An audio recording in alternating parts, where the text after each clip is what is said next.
सद्गुरु श्री जोग महाराज की जय. अवघीच तीर्थे घडली एक वेळा, चंद्रभागा डोळा देखिलिया. अवघीच पापे गेली दिगंतरी, वैकुंठ पंढरी देखिलिया. अवघिया संता एक वेळा भेटी, पुंडलिक दृष्टी देखिलिया. तुका म्हणे जन्मा आल्याचे सार्थक, विठ्ठलची एक देखिलिया. अकारण करुणा वरुणालय भगवंताच्या असीम कृपेने, समस्त संत मांदियाळीच्या कृपाशीर्वादाने या ठिकाणी हा अष्टादश सोहळा संपन्न होतो. आणि यामध्ये माझा कुठल्याही प्रकारचा अधिकार नसताना केवळ परमपूज्य प्रातस्मरणीय गुरुवर्य श्री बाबांच्या अनुग्रहानेच या ठिकाणी मला बसवलं आहे. आणि म्हणून माझी या बोबडी या बोला या न्यायाने यथामती मी काहीतरी आपणासमोर विचार व्यक्त करण्याचा प्रयत्न करणार आहे. नेमकं साल मला सांगता येणार नाही, परंतु माऊली संस्थान मंदिरामध्ये स्वामी स्वरूपानंद सरस्वती पावस यांचा काही शिष्यवर्ग, त्यांची सप्ताह होता याच कालावधीमध्ये, आणि माझी प्रवचनं त्या ठिकाणी होती. दुपारी 1-1.5 तास तिथे प्रवचन करे आणि उर्वरित वेळ मी राहायला इथेच होतो. त्यावेळेला पंचदशीचा अष्टादश हा चालू होता आणि त्यामुळे इथे बसून मी तो पंचदशीचे सत्र ऐकले. पण कधी स्वप्नातही वाटलं नव्हतं की कधी आपण या जागेवरती बसूया. पात्रताच नाही, परंतु आज केवळ अकारण अनुकंपेने या ठिकाणी मी बसलेलो आहे. आणि आत्ताचं सत्र ज्यांचं नियोजित होतं त्यांची क्षमा मागून मी आरंभ करतो, कारण की हे मी केलेलं अतिक्रमण आहे.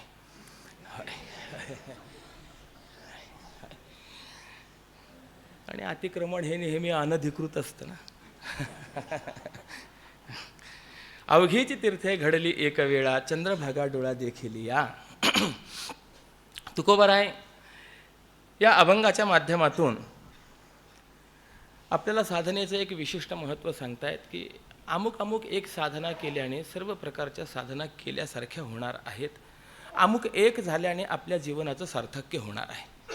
जसं त्या श्वेतकेतू उद्दालकांच्या संबंधामध्ये आहे.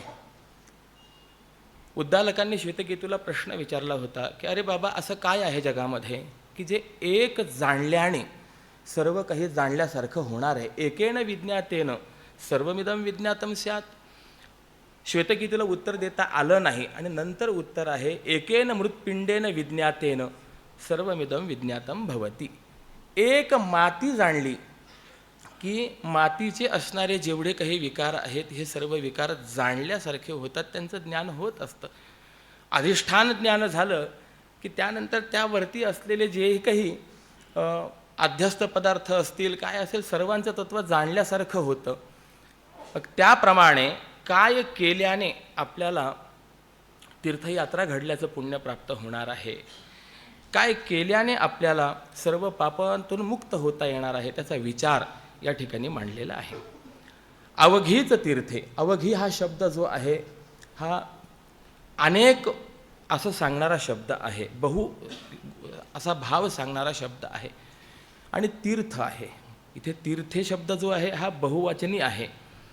तीर्थांचा विचार करत असताना तीर्थ म्हणजे काय, शब्दकल्पद्रुम वाचस्पत्य इत्यादी कोशांमध्ये तीर्थ शब्दाचे जवळपास 17 अर्थ सांगितलेले आहेत.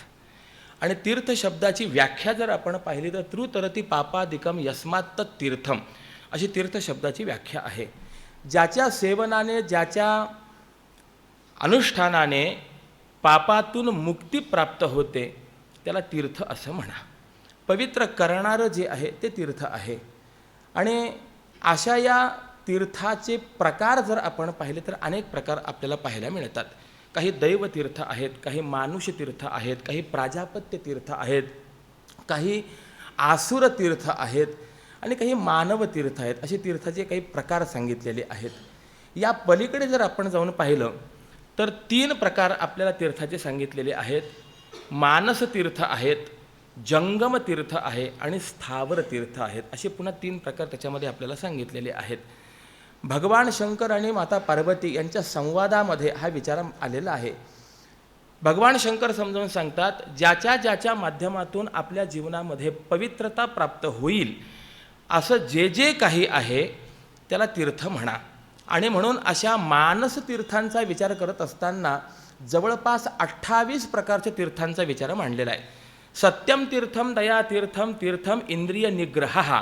सत्य हे तीर्थ आहे, दया तीर्थ आहे, इंद्रिय निग्रह तीर्थ आहे, धैर्य तीर्थ आहे, क्षमा तीर्थ आहे. असं एकंदरीत 28 प्रकारचे जे काही तीर्थ आहेत ही सगळी मानस तीर्थ म्हणून सांगितल्या गेलेली आहेत. यानंतर दुसरा प्रकार सांगितलेला आहे, त्याला म्हणतात स्थावर तीर्थ. ज्याप्रमाणे आपल्या शरीरामध्ये जे वेगवेगळे अवयव आहेत त्यामध्ये काही अवयव हे स्वभावतः उत्कृष्ट आहेत, श्रेष्ठ आहेत. उदाहरण आपण पाहिलं तर आपलं मस्तक हे निसर्गतः श्रेष्ठ मानल्या गेलेलं आहे. त्याप्रमाणे पृथ्वीवरती काही विभाग अशी आहेत की ती मूलतःच श्रेष्ठ आहेत, पवित्रतम आहेत. आणि असे जे पवित्रतम भाग आहेत त्यांना स्थावर तीर्थ असं म्हटलं गेलेलं आहे. किंबहुना जे इकडे तिकडे जात येत नाही, जागेवर राहणारे तीर्थ आहेत ती स्थावर तीर्थ आहेत. आपल्याला तिथपर्यंत जावं लागतं, ते आपल्यापर्यंत येत नाहीत. मग या ठिकाणी हे तीर्थत्व का आलं या संदर्भामध्ये सुद्धा बरेचसे विचार आहेत. ऋषिजुष्ट जले तीर्थम असे एक व्याख्या आहे की ऋषींनी त्या ठिकाणी राहून साधना केली म्हणून त्याला तीर्थत्व प्राप्त झालं. किंबहुना त्या ठिकाणी असलेलं जे जल आहे त्या जलामध्ये एक विशेष प्रभाव असतो, त्यामुळे देखील त्याला तीर्थ असं म्हटलं जातं. असे अनेक प्रकार आपल्याला पाहायला मिळतात. मग असे काही स्थावर तीर्थ आहेत. आणि तीर्थाचा तिसरा प्रकार सांगितलेला आहे जंगम तीर्थम. जंगम तीर्थ म्हणजे काय आहे? चालतं फिरतं तीर्थ आहे. ब्राह्मणाः जंगमम तीर्थम त्रिशिलोकेषु विश्रुतम येषां वाक्योदकेनैव शुद्ध्यन्ति मलिनो जनाः. जे संत आहेत, सत्पुरुष आहेत, हे तीर्थ आहेत, परंतु हे तीर्थ जंगम तीर्थ आहेत, चालते फिरते तीर्थ आहेत. हे त्यांचं वैशिष्ट्य आपल्याला पाहायला सापडतं. म्हणून गोस्वामी तुलसीदासजींनी रामचरितमानस ग्रंथामध्ये संत समाज वंदना करत असताना असं वर्णन केलेलं आहे, मुदमंगलमय संत समाजू जो जग जंगम तीर्थ राहू. हा जो काही संत समाज आहे तर हा जगामध्ये जंगम तीर्थराज आहेत. तीर्थराज ही पदवी जी आहे हे मुळामध्ये प्रयाग क्षेत्राला दिलेली आहे. ज्या ठिकाणी गंगा माता, सरस्वती माता आणि यमुना माता या तिघींचा संगम आहे त्याला तीर्थराज अशी पदवी दिलेली आहे. परंतु हे तीर्थसुद्धा स्थावर तीर्थ आहे. संत मात्र हे जंगम तीर्थराज आहेत. विशेष काय आहे यांच्यामध्ये? तर त्रिवेणी संगमामध्ये स्नान केल्याने सद्गती प्राप्त होते, मान्य आहे. परंतु ती सद्गती मात्र काही कालानंतर प्राप्त होते. अर्थात एक वाक्य वेदामध्ये असलेलं आहे की संगमामध्ये स्नान करणारा जो आहे तत्राप्लुतो दिवमुत्पतंती. तिथे ज्याने स्नान केलेलं आहे त्याला स्वर्गती प्राप्त होते. पण केव्हा प्राप्त होते? मरणानंतर प्राप्त होते. किंबहुना जे तिथे जाऊन स्नान ज्यांनी केलेलं असेल त्रिवेणी संगमाचं त्यांना हा अनुभव येत असेल. आपण अन्य ठिकाणी जर गेलो स्नानाकरता तर त्या ठिकाणी नदीच्या पात्राच्या काठावरती कुठेतरी आपण स्नान करतो, पण त्रिवेणी संगमात स्नान करण्याकरता मात्र आपल्याला मध्ये जावं लागतं. चारही बाजूंनी पाणी असतं आणि साधारणतः 2x2चा ओंडका, त्यावरती आपण उभं राहायचं.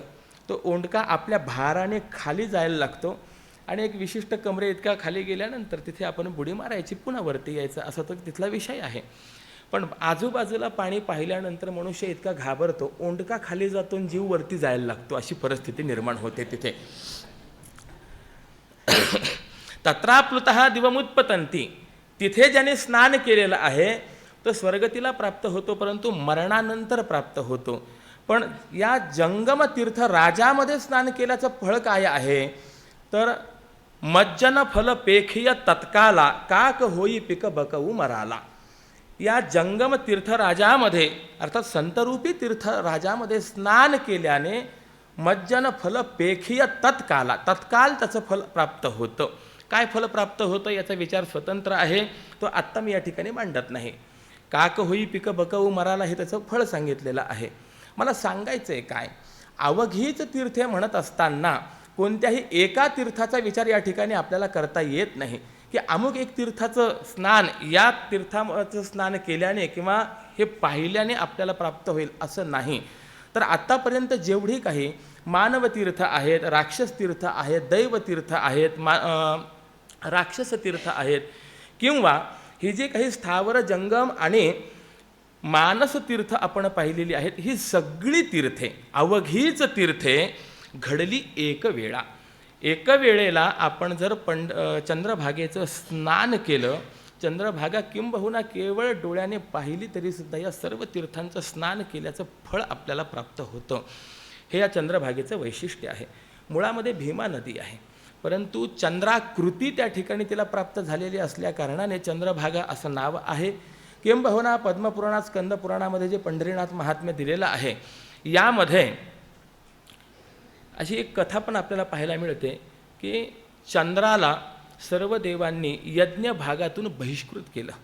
की जसं भगवान शंकरांच्या बाबतीमध्ये आहे, त्या दक्षाने भगवान शंकरांना यज्ञ भागातून बहिष्कृत केलं, त्याप्रमाणे चंद्राकडनं घडलेल्या अपराधामुळे चंद्राला सुद्धा यज्ञ भागातून बहिष्कृत केलं.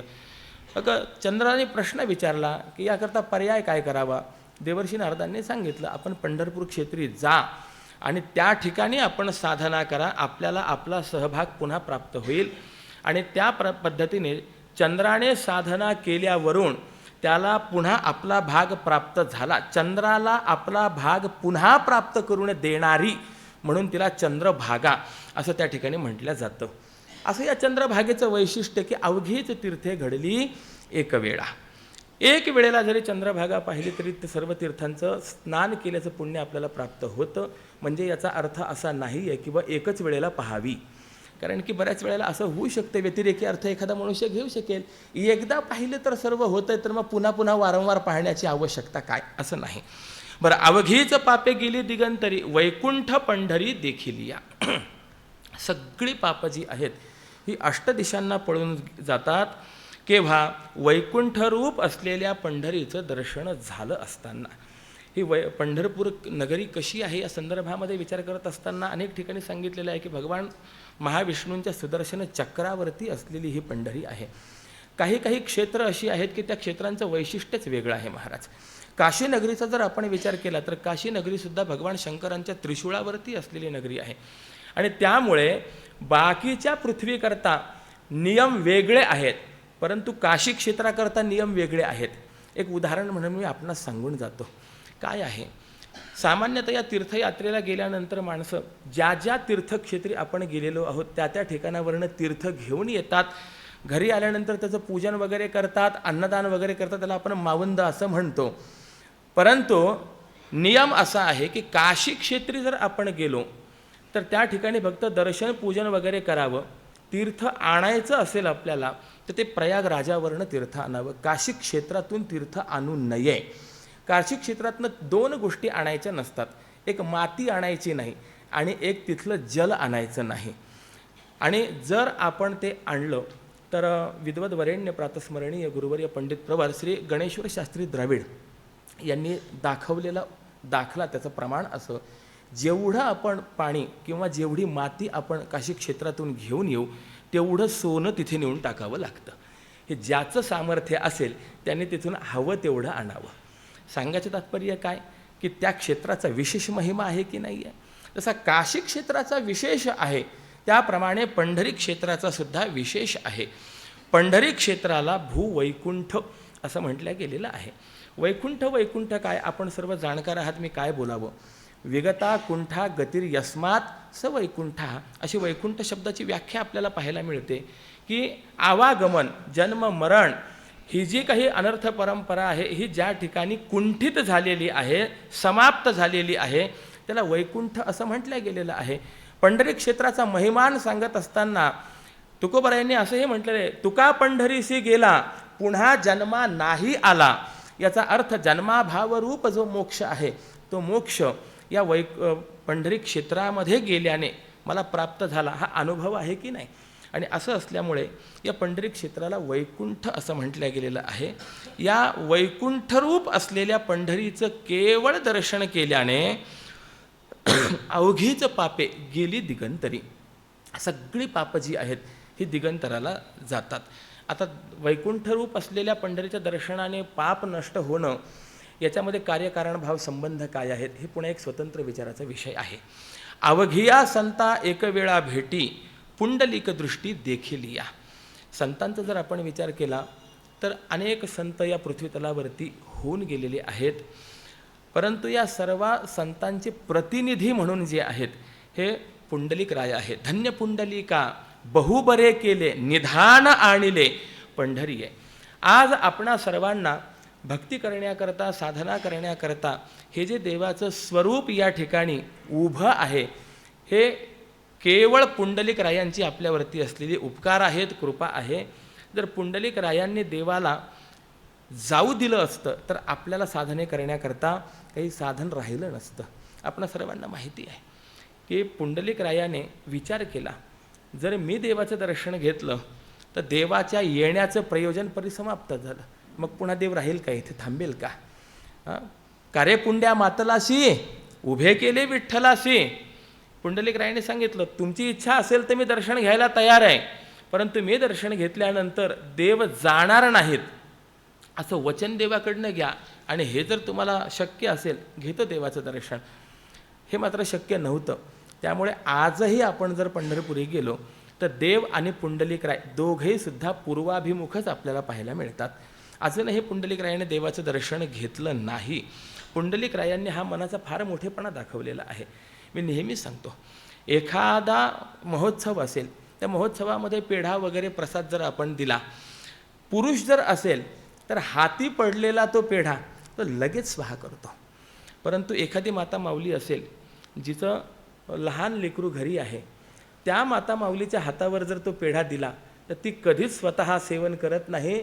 तो पेढा ती सोबत घेऊन जाते आणि आपल्या त्या लेकराला खाऊ घालते, आणि तो पेढा खाऊन त्याच्या चेहऱ्यावरती जो दिसणारा आनंद आहे, समाधान आहे, त्या समाधानाने ही समाधानी होत असते, आनंदी होत असते. हा जो दृष्टांत आहे, हा दृष्टांत तंतोतंत मला असं वाटतं पुंडलिक रायांवरती बसणारा आहे.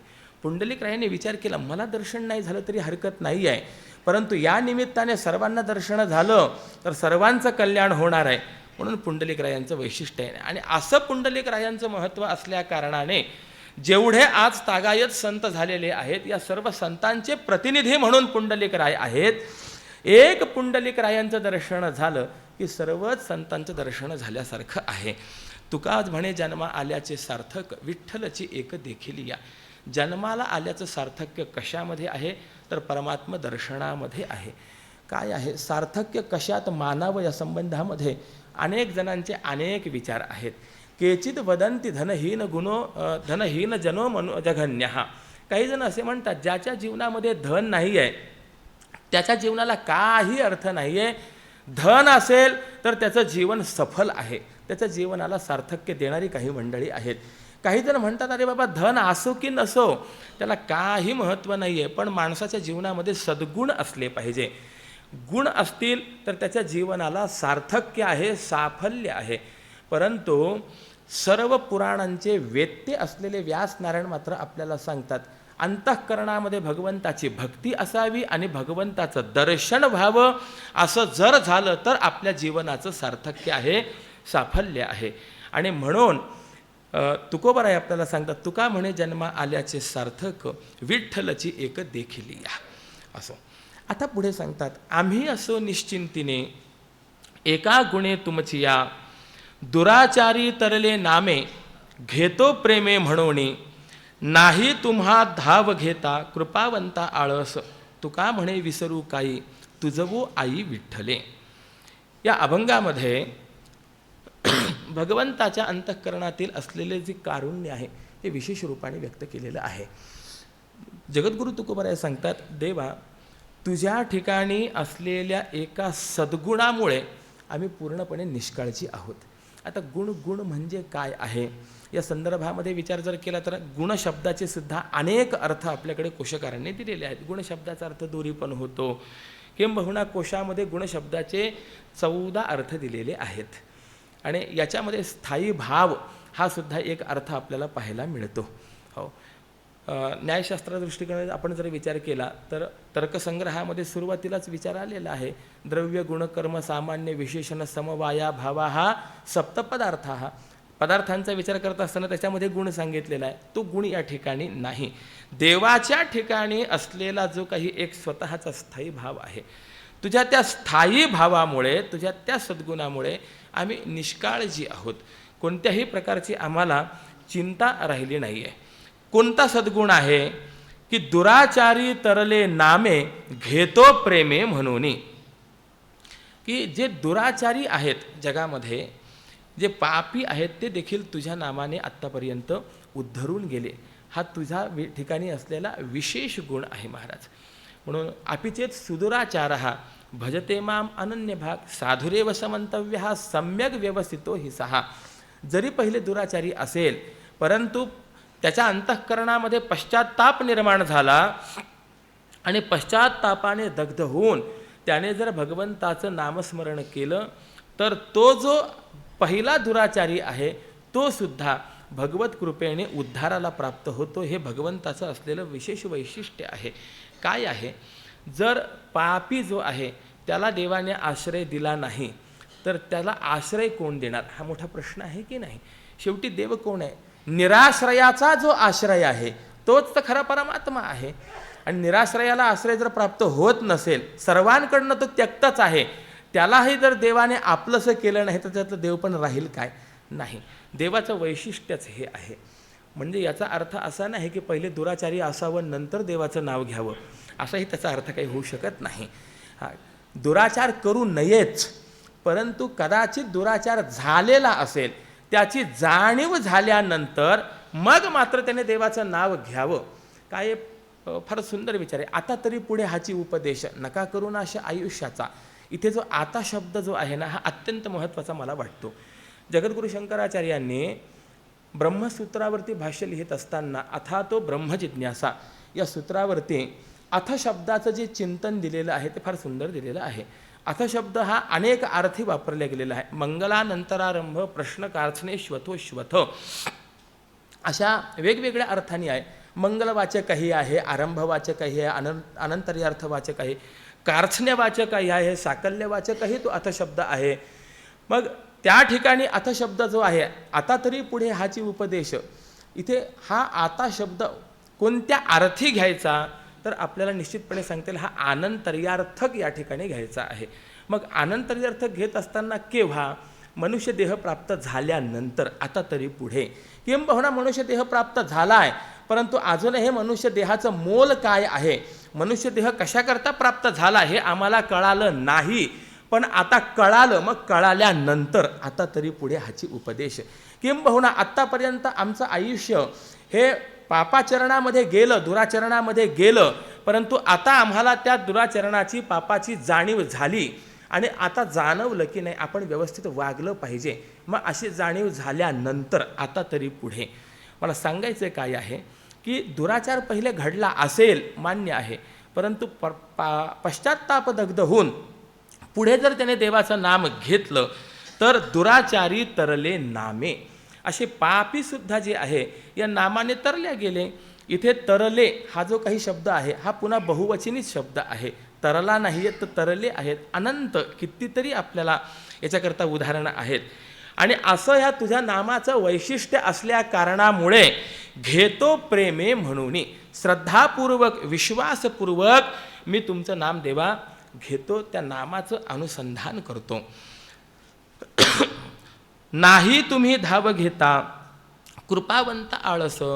देवा तुमच्या ठिकाणी जो सद्गुण आहे ना त्यामध्ये असं आहे की आपण कृपाळू आहात आणि यामुळे जो देवाचं नाम घेतो त्याच्याकडे धाव घेण्याकरता तुम्हाला कोणत्याही प्रकारचा आळस नाही. उठाउठी करी स्मरणाचा धावा नाही देवा धरवत धीर. तो परमात्मा फक्त नाम घ्यावं, देव त्या भक्ताकडे येण्याकरता कुठल्याही प्रकारचा आळस करत नाही, विलंब लावत नाही. हा तुझ्या ठिकाणी असलेला विशेष गुण आहे महाराज. गजेंद्राचं उदाहरण आपण पाहून आलेलो आहोत. हा कहे लक्ष्मी ती कहे गजराज किंवा नामे आठविता रूपी प्रगटपै झाला. यामध्ये सुद्धा अविलंबत्व हाच विचार आपल्याला पाहायला मिळतो. आणि असं असल्यामुळे तुका म्हणे विसरू काही तुझ वो आई विठ्ठले, हा तुझ्या ठिकाणी असा विशेष गुण असल्यामुळे हे आई, हे विठ्ठले, मी तुला कसा विसरेन. किंबहुना देवाला विसरणं हेच आपल्या जीवनामध्ये असलेलं मोठं संकट आहे. विपदो नैव विपदः, संपदो नैव संपदः. जी आपण संपत्ती मानतो ती संपत्ती नाही, आणि ज्याला आपण विपत्ती मानतो ती विपत्ती नाही. विपद विस्मरणं विष्णो हो संपन्न नारायण स्मृती. देवाचा विसर हीच जीवनामध्ये असलेली मोठी विपत्ती आहे, आणि देवाचा आठव होणं हीच जीवनामध्ये असलेली खरी संपत्ती आहे. आणि असं असल्यामुळे तुला जर मी विसरलो तर तेच माझ्यावरती मोठं संकट असणार आहे. मी तुला कसा विसरेन. किंबहुना स्मरण भक्तीचा विचार करत असताना त्यामध्ये अनन्य ममताही असावी, अविच्छिन्न तन्मयताही असावी, आनंदरूपताही असावी, चिंतन असावं, तर ते स्मरण कायमस्वरूपी टिकत असतं. देवा, तुझ्या ठिकाणी असलेले हे जे काही सद्गुण आहेत, हे सद्गुण माझ्या डोळ्यासमोर असल्यामुळे मी कधीही तुला विसरू शकत नाही, असा विचार या ठिकाणी तुकोबाराय सांगतात. अनुभवे वदेवाणी अंतरध्यानी आपुले, केची चिका दुधाचवी जरी दावी पांढरे, जाती ऐसा दावी रंग बहुजग या नाव, तुका म्हणे खद्योत डुंगा भोवती आपुलिया. या अभंगाचा जर आपण विचार केला तर यामध्ये शब्दज्ञान आणि अपरोक्ष ज्ञान या दोन्हीचा थोडासा विचार मांडून परोक्ष ज्ञानापेक्षा अपरोक्ष ज्ञान हे श्रेष्ठ आहे, असा विचार तुकोबाराय या ठिकाणी मांडत आहेत. शब्दज्ञानालाही महत्त्व आहेच आहे. पंचदशीने स्पष्ट रीतीने विचार मांडलेला आहे. सद्गुरूंच्या सान्निध्यात जर आपल्याला शब्दज्ञान यथावत रीतीने झालं तर बुद्धिपूर्वकृतम पापम कृत्स्नम दहती वन्यवत. आपल्याकडनं यापूर्वी घडलेली जरी पापं असतील तरीसुद्धा ती पापं अग्नी जसा एखाद्या गवताला जाळून भस्म करावा, तृणाग्निमिळे समरस झाले, त्याप्रमाणे ते शाब्दज्ञान त्या बुद्धिपूर्वकृत पापाला नष्ट करणारं आहे. परंतु शब्दज्ञान आपल्याला अपरोक्ष ज्ञानापर्यंत पोहोचलं पाहिजे. केवळ शब्दज्ञान परमेश्वरापर्यंत पोहोचवू शकत नाही, पण शब्दज्ञानही महत्त्वाचं आहे. आणि शब्दज्ञानाला जोड जी आहे ही अनुभवाची असणं अत्यंत आवश्यक आहे. म्हणून सद्गुरूंचं वर्णन करत असताना सततविज्ञानार्थम गुरुमेवाभिगच्छेत समित पाणी श्रोत्रियम ब्रह्मनिष्ठम, असं लक्षण आपल्याला सद्गुरूंचं केलेलं पाहायला सापडतं. की तद्विज्ञानार्थम, तत् नाम परमात्मा, त्याच्या विज्ञानार्थम विशेष रूपाने त्याचं ज्ञान व्हावं, अपरोक्ष ज्ञान व्हावं याकरता समित पाणी समिधा हातामध्ये घेऊन गुरुम एव अभिगच्छेत, सद्गुरूंनाच शरण जावं. आणि ज्या सद्गुरूंना शरण जायचं आहे त्यांचं लक्षण काय आहे तर श्रोत्रियम ब्रह्मनिष्ठम, ही लक्षणं त्यांची आपल्याला पाहायला सांगितलेली आहेत. श्रोत्रिय शब्दाचा अर्थ काय आहे तर त्याला शब्दज्ञान असलं पाहिजे. म्हणून एक सूत्र असं सांगितलं जातं, जन्मना ब्राह्मणो ज्ञेयः संस्कारात द्विज उच्यते, वेदपाठात भवेद विप्रः त्रिभिः श्रोत्रिय शब्दभाग. श्रोत्रिय शब्दाची ही व्याख्या आहे. जन्मना ब्राह्मणो ज्ञेयः, जन्मना ब्राह्मण्य की कर्मणा ब्राह्मण्य हा एक पुन्हा स्वतंत्र विचाराचा विषय आहे. काही ठिकाणी असंही सूत्र आपल्याला पाहायला मिळतं, जन्मना जायते शूद्रः संस्कारात द्विज उच्यते, वेदपाठात भवेद विप्रः ब्रह्म जानाति ब्राह्मणः, अशी एक व्याख्या आपल्याला पाहायला मिळते. परंतु स्मृतिकारांनी मात्र असा विचार मांडलेला आहे, ब्राह्मण्यात ब्राह्मणो जातः या सूत्रानुसारे जन्मना ब्राह्मणो ज्ञेयः, जन्मतः ब्राह्मण्य किंवा वर्णव्यवस्था जी आहे ही कर्मणा न मानता ती जन्मना मानल्या गेली. जन्मना ब्राह्मणो ज्ञेयः एक, संस्कारात द्विज उच्यते, संस्कार झाले की त्याला द्विज म्हणा. त्यानंतर वेदपाठात भवेद विप्रः, त्याने षडंग वेदाचं अध्ययन केलं की त्याला विप्र असं म्हणा. काय आहे व्याकरण महाभाष्यामध्ये असा विचार मांडलेला आहे, ब्राह्मणेन निष्कारणेन षडंगो वेदो ध्येयः, त्याने कोणत्याही प्रकारची अपेक्षा न ठेवता निरपेक्ष भावनेने षडंग वेदाचं अध्ययन केलं पाहिजे. केवळ संहितेचा अभ्यास करणं म्हणजे वेदाध्ययन नाही, षडंग वेदाचं अध्ययन त्याने केलं पाहिजे. आणि हे वेदाध्ययन केल्याने त्याला विप्रत्व येतं. आणि ह्या तीनही गोष्टी ज्याच्या ठिकाणी आहेत त्याला श्रोत्रिय असं म्हणा. त्रिभिः श्रोत्रिय शब्दभाग, श्रोत्रिय शब्दाचं हे लक्षण आहे. बरं, असा श्रोत्रिय आहे परंतु तो ब्रह्मनिष्ठ नसेल तर तोही उपयोगाचा नाही. श्रोत्रियता त्याच्या ठिकाणी असल्या कारणाने शिष्याच्या अंतःकरणामध्ये ज्या ज्या काही शंका निर्माण होतील कदाचित तो शंकांचं निराकरण करू शकेल, परंतु ब्रह्मानुभव प्रदान करण्यामध्ये तो मात्र समर्थ ठरणार नाही. आणि एखादा महात्मा असाही असतो, ब्रह्मनिष्ठ असतो, परंतु त्याच्या ठिकाणी श्रोत्रियता नसते, त्यामुळे तो शंकांचं निराकरण करू शकत नाही. श्रोत्रियम ब्रह्मनिष्ठम हे दोनही लक्षण सद्गुरूंच्या ठिकाणी पाहिजे. म्हणजे त्यांना शब्दज्ञानही पाहिजे, त्याबरोबर अपरोक्ष ज्ञानही हवं आहे. त्याचाच विचार या ठिकाणी मांडतात. प्रायः आज आपण पाहिलं तर शब्दज्ञानी महात्मे आपल्याला बरेच पाहायला मिळतील, परंतु त्याचा अनुभव आपल्या ठिकाणी असणारे महात्मे जे आहेत हे अत्यंत दुर्लभ आहेत. मला नेहमी सुदामदेवांचं चरित्र या बाबतीमध्ये आठवतं.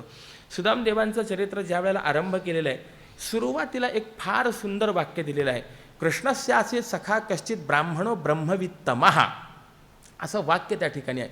ब्रह्मवित्तम शब्द जो आहे हा सुदामदेवांना अनुभवी ते आहेत हे सांगणारा ब्रह्मवित्तम शब्द त्या ठिकाणी आहे. म्हणून ब्रह्मवित, ब्रह्मवित्तरः आणि ब्रह्मवित्तमः असे तीन आपण कक्षा त्या ठिकाणी करा. त्याचाच विचार या ठिकाणी मांडतायत. आपल्या अंतःकरणामध्ये ज्या विषयाचं चिंतन आहे त्याच विषयाचा अनुभव घेऊन जो बोलतो किंवा जगाला उपदेश करतो त्याला महत्त्व आहे. आता कसं आहे की ज्याच्या ठिकाणी तो ब्रह्मानुभव आहे तोच ब्रह्माचा उपदेश करू शकेल. चोरे चोरा ते करावा उपदेश, आपुला अभ्यास जैसा तैसा, जसा आपला अभ्यास आहे तसं त्याने वर्णन करावं. ज्या विषयामध्ये आपलं काही अधिकारच नाही, चिंतनच नाही, त्या क्षेत्राविषयी माणसाने बोलू नये. वाङ्मयीन पापाचा विचार करत असताना जे 4 प्रकारचं वाङ्मयीन पाप सांगितलेले त्यामध्ये असंबद्ध प्रलापश्च असा एक विचार मांडलेला आहे की नाही आहे. ज्या क्षेत्राशी आपला संबंधच नाही आहे, अधिकार नाही आहे, त्या क्षेत्राविषयी बोलणं. आणि दुर्दैवानी गंमत अशी आहे की माणसं वकिली क्षेत्र असेल त्याच्यामध्ये आपलं मत मांडत नाहीत. वकिलांनी सांगितलं ना ते म्हणतात आपल्याला काय कळतं त्याच्यामध्ये बाबा, कायदा त्यांना कळतो, ते जे म्हणतील मनुष्य ते डोळे झाकून मान्य करतो. डॉक्टरी क्षेत्रामध्ये आपण गेलो, डॉक्टरने आपल्याला काही सांगू देत आपण ते मान्य करतो. परंतु दुर्दैव मात्र असं आहे की धर्मशास्त्राचं क्षेत्र असू देत, परमार्थाचं क्षेत्र असू देत, माणसं म्हणतात हे असं नाही असं. अरे तुला नाक खुपसण्याकरता अभ्यास काय झाला ही पहिली महत्त्वाची बाब आहे. हे कळालं पाहिजे, हे पाप आहे. कारण असं आहे अनुभवज्ञान आणि शब्दज्ञान यामध्ये फार मोठं अंतर आहे. शांती ब्रह्मश्री एकनाथ महाराजांनी सुद्धा विचार मांडलेला आहे, जर गाठीशी अनुभव नसेल आणि नुसती बडबड चाललेली असेल, मंडुकी वटवट तैसे तेगा, ते बेडूक जसा डराव डराव करतो त्याप्रमाणे त्याची ती मंडुकी वटवट आहे. त्यामुळे माणसाने अनुभव असेल तर त्याविषयी बोलावं. जाती ऐसा दावी रंग बहुजग या नाव, ज्याची जशी जात असेल त्याप्रमाणे तो आपले गुणधर्म हे दाखवत असतो. आणि अनेक जाती अनेक गुणधर्म हे ज्यामध्ये आहेत त्यालाच जग अशी ही संज्ञा दिलेली आहे. याला दृष्टांत देत आहेत, ज्याप्रमाणे काजव्याचा प्रकाश हा त्याच्या पुरताच मर्यादित असतो, परंतु काजव्याच्या प्रकाशाने इतरांना उपयोग होत नाही, किंबहुना काजव्याचा प्रकाश त्याचंच कार्य करण्याकरता सुद्धा उपयोगी ठरत नाही, त्याच्यामध्ये त्याचंही ध्येय साध्य होत नाही. त्याप्रमाणे अनुभवा वाचून केवळ शब्दज्ञानापुरता मर्यादित असलेला जो महात्मा आहे हा स्वतःलाच तारू शकत नाही, तर तो जगाला तारू शकणार नाही. हा एक महत्त्वाचा सिद्धांत या ठिकाणी मांडायचा आहे. परपीडकतो आम्हा दावेदार विश्वी विश्वंभर म्हणवुनी, दंडू त्यागू बळे नावलुकू डोळा, राखू तो चंडाळा ऐसा दुरी, अनाचार काही न साहे अवगुण, बहु होय मन कासा वीस, तुका म्हणे माझी एकविध सेवा, विनमुख तो देवा वाळी चित्ते. यामध्ये परमात्मा हा सर्व व्यापक आहे, आणि असं असल्यामुळे कोणाचाही आपल्याकडनं मत्सर होऊ नये, कोणालाही आपल्याकडनं त्रास दिला जाऊ नये, ही महत्त्वाचा सिद्धांत या ठिकाणी सांगितलेला आहे. जनी जनार्दन ऐकतो हे मात, किंबहुना विष्णुमय जग वैष्णवांचा धर्म, भेदाभेद भ्रम अमंगळ. सर्व जगत कसं आहे तर विष्णुमय आहे. सर्वम खलु इदम ब्रह्म नेहनानास्ति किंचन. त्या एका परमात्मा तत्वा वाचून दुसरं काहीही या जगामध्ये नाही. आणि असं असल्यामुळे सर्व विश्वात त्या विश्वंभराचीच व्याप्ती आहे, ही पहिली कळाली पाहिजे. तो परमात्मा सर्वांमध्ये अंतर्बहिर्व्याप्त आहे. ती आंतरव्याप्ती कशी आहे, बहिर्व्याप्ती कशी आहे, भगवंताने गीतेमध्ये अनेक ठिकाणी हा विचार मांडलेला आहे. मया ततमिदम सर्वम जगदव्यक्त मूर्तीना. मी हे सर्व व्यापलेलं आहे. बहिर्व्याप्ती सांगितलेली आहे, अंतर्व्याप्ती सांगितलेली आहे. किंबहुना आपण नाटाच्या अभंगामध्ये सुद्धा अनेक वेळेला ऐकतो, विठ्ठल विस्तारला जनी सप्तही पाताळे भरुणी, विठ्ठल व्यापक त्रिभुवनी, विठ्ठल मुनी मानसी. ही सर्वत्र परमात्म्याची व्याप्ती आहे की नाही. आपण अनेक संतांचे गोपिकांचे चरित्र पाहिलं तर त्यामध्ये सुद्धा आपल्याला असं पाहायला मिळतं की जिकडे पाहावं तिकडे या सर्वांना केवळ परमात्म्याचीच व्याप्ती दिसते. दही दूध लोणी घेऊन मथुरेच्या बाजाराला जाणारी गोपिका अचानक एक ठिकाणी थांबते. मागच्या विचारतात, अगं का थांबली? ती म्हणते की पुढे पाऊल टाकायचं ही गोष्ट मान्य आहे, परंतु कुठे पाऊल टाकावं हाच मोठा प्रश्न पडलाय. ज्या ठिकाणी पाऊल टाकायचं आहे त्या ठिकाणी कणाकणामध्ये मला केवळ परमात्माच दिसतोय, मग पाऊल ठेवावं कुठे हा प्रश्न तिच्यासमोर उभा राहिला. याचा अर्थ अणुरेणोत कणाकणामध्ये तिला परमात्म्याची व्याप्ती जाणवते आहे. मग सर्वांमध्ये जर परमात्म्याची व्याप्ती आहे तर आपण कुणाचा जर द्वेष केला, कुणाचा मत्सर केला, कुणाला त्रास दिला, कुणाची निंदा केली तर ही निंदा होते कुणाची हो? ही निंदा त्या परमात्म्याची होते. त्या जीवाची ती निंदा होत नाही. त्या जीवाला तो त्रास दिला जात नाही, तो त्रास त्या परमात्म्याला दिला जातो. आणि असं असल्यामुळे जो कोणी काया वाचा मनाने परपीडक दुसऱ्याला दुःख देणारा असेल, त्रास देणारा असेल, तुकोबराय सांगतात तो आम्हा दावेदार, तो आमचा शत्रू आहे. कुणालाही त्रास देऊ नये ही महत्त्वाची भूमिका आहे. आणि असा जर त्रास देणारा असेल, शत्रू असेल, मग त्या शत्रूच्या विषयी आम्ही काय करू? दंडू त्यागू बळे नाव लोकू डोळा, राखू तो चांडाळा ऐसा दुरी. त्याला आम्ही शासन करू, त्याचा त्याग करू, आणि जर तो पुढे आलाच तर त्याचं तोंडही आम्ही पाहणार नाही. कामे नेले चित्त नेदी अवलोकू मुख. ज्याप्रमाणे जो विकारग्रस्त आहे त्याचं मुख आम्ही पाहणार नाही, त्याप्रमाणे असा जो परपीडक आहे त्या परपीडकाला आम्ही पाहणार नाही. पण पुण्य आणि पापाची व्याख्या करत असताना सोपी व्याख्या केलेली आहे. पुण्य ते पर उपकार, पाप ते परपीडा. दुसऱ्यावर उपकार करणे हे पुण्य आहे आणि दुसऱ्याला त्रास देणे हे पाप आहे. मग असा जो पापी आहे, म्हणजे परपीडक या शब्दाचा अर्थ या ठिकाणी काय करायचा? असा जो पापी आहे त्या पाप्याला आम्ही शासन करू, एक त्या पाप्याचा त्याग करू, त्या पाप्याला पाहणारही नाही. किंबहुना चांडाळापासून जसं दूर राहावं त्याप्रमाणे आम्ही त्याला आपल्यापासून दूर ठेवू. म्हणून असं आहे, संतांची सन्निधी जर आपल्याला प्राप्त व्हावी असं वाटत असेल तर याकरता आपण पुण्यसंपत्ती प्राप्त केली पाहिजे, तरच संतांची सन्निधी आपल्याला प्राप्त होणं शक्य आहे. अगदी प्रथम द्वितीय अध्यायाचा ज्ञानेश्वरीचा विचार करत असताना अर्जुनसुद्धा भगवंताशी बोलतो, रे अरे बाबा, हे युद्ध जर आम्ही केलं ना तर काय होईल? आमच्या ठिकाणी पाप निर्माण होईल, आणि पाप निर्माण झाल्याचा परिणाम असा होईल देवा, जो तू आम्हाला प्राप्त झालेला आहेस तो तू आमच्यापासून दूर होशील. म्हणजे पाप निर्माण झालं की मिळालेला सुद्धा देव हा दूर जाऊ शकतो. आपण नेहमी योगक्षेमाचा विचार करतो. योग म्हणजे काय आहे?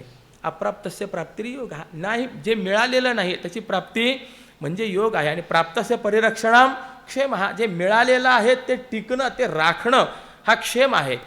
एक वेळेला योग सोपा आहे परंतु क्षेम मात्र कठीण आहे. कठीण योगाहुनी क्षेम मिळवणं सोपं आहे, पण जे मिळालेलं आहे ना ते टिकवणं जे आहे हे कठीण आहे. बऱ्याच वेळेला खुर्ची प्राप्त होते परंतु टिकवता येत नाही. त्याप्रमाणे आपल्याला संतांची सन्निधी प्राप्त झाली तर माणसाने व्यवस्थित रीतीने जर तो वागला तर तो टिकून राहील. अन्यथा पापाने जर वागला, पापाचा वसवटा जर आपण झालो, आश्रयस्थान जर आपण झालो तर ते आपल्याला दूर करतील. अनाचार काही न साहे अवगुण, बहु होय मन कासा वीस. इथे अनाचार शब्द दिलेला आहे. म्हणजे महाराज सांगतात की वेद विरुद्ध जे आचरण आहे ते आम्हाला सहन होत नाही. माणसाने कसं वागावं या संबंधामध्ये ज्ञानोबा यांनी आपली निष्ठा विचारात सांगितलेली आहे. शास्त्र सांगेल ते सांडावे, ते राज्यही तृण मानावे. आपल्याला वेद जसं सांगतील त्याप्रमाणे आपण वागलं पाहिजे. धर्म अधर्म काय आहे याचा विचार करत असताना 6व्या स्कंधामध्ये अजामिलोपाख्यानामध्ये यमदूतांनी धर्म अधर्माची व्याख्या फार गोड केलेली आहे. वेदप्रणिहितो धर्मः अधर्मस्तद विपर्ययः. वेदाने जे सांगितलेलं आहे त्याला धर्म म्हणा आणि जे वेदाने निषिद्ध म्हणून सांगितलेलं आहे त्याला अधर्म म्हणा. सोपी व्याख्या केलेली आहे. वेदप्रणिहितः धर्मः अधर्मः तद विपर्यय, त्याच्या विरुद्ध जे आहे तो अधर्म आहे. मग वेदाने जसं आपल्याला सांगितलेलं आहे तसं आपण वागलं पाहिजे. का? त्याचं कारण आहे आपल्या हिताचं ज्ञान हे वेदाला आहे. संहिता आपण म्हणतो की नाही, वेदाची काय आहे? संहिता. संहिता म्हणजे काय आहे? संहिता शब्दाचा अर्थ असा दिलेला आहे सम्यक हितम दापयती. सा संहिता जी आपल्याला आपल्या सम्यक हिताचा बोध करवून देते तिला संहिता असं म्हणा. वेदाने आपल्याला जे सांगितलेलं आहे ते आपल्या हिताचं सांगितलेलं आहे. ज्ञानोबारांनी विचार मांडला, या कारणे पै बापा जया आथी आपुली कृपा तेणे वेदाची या निरोपा आण न कीजे. आपल्यावर आपली कृपा व्हावी असं वाटत असेल किंबहुना आपलं कल्याण व्हावं असं वाटत असेल तर वेदाच्या विरुद्ध त्याने वागू नये ही महत्त्वाची बाब आहे. वेद विरुद्ध आचरण आणि वाईट व्यसन ह्या दोन्हीही गोष्टी मला सहन होत नाहीत. आणि त्यामुळे ह्या दोनही गोष्टी ज्याच्या ठिकाणी आहे त्यांना पाहून बहु होय मन कासा वीस. त्यांना पाहून अंतःकरण दुःखी होतं. अंतःकरणामध्ये कळकळ निर्माण होते की अरे असा अमूल्य असलेला नरदेह प्राप्त झाला, परंतु या नरदेहाचा उपयोग सत्कर्मामध्ये करण्याच्या ऐवजी हा कशामध्ये चाललेला आहे? काय आहे? स्वर्ग नरक कर्म ब्रह्म चहू प्राप्तीसी मनुष्य जन्म. स्वर्ग नरक कर्म आणि ब्रह्म या 4 गोष्टींच्या प्राप्तीकरता हा मनुष्य जन्म आपल्याला प्राप्त झालेला आहे. याच्या माध्यमातून आपण काय साध्य करून घ्यायचं आहे हे आपल्यावरती आधारित आहे.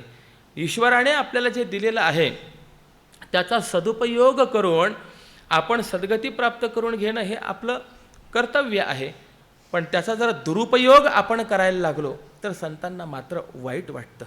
आणि म्हणून असं आहे की संतांना आपल्याकडे पाहून बरं वाटावं असं जर वाटत असेल तर आपलं आचरण हे वेदाला अनुसरून असावं आणि आपल्या जीवनामध्ये कुठल्याही प्रकारचा अनाचार नसावा, व्यसन वगैरे नसलं पाहिजे.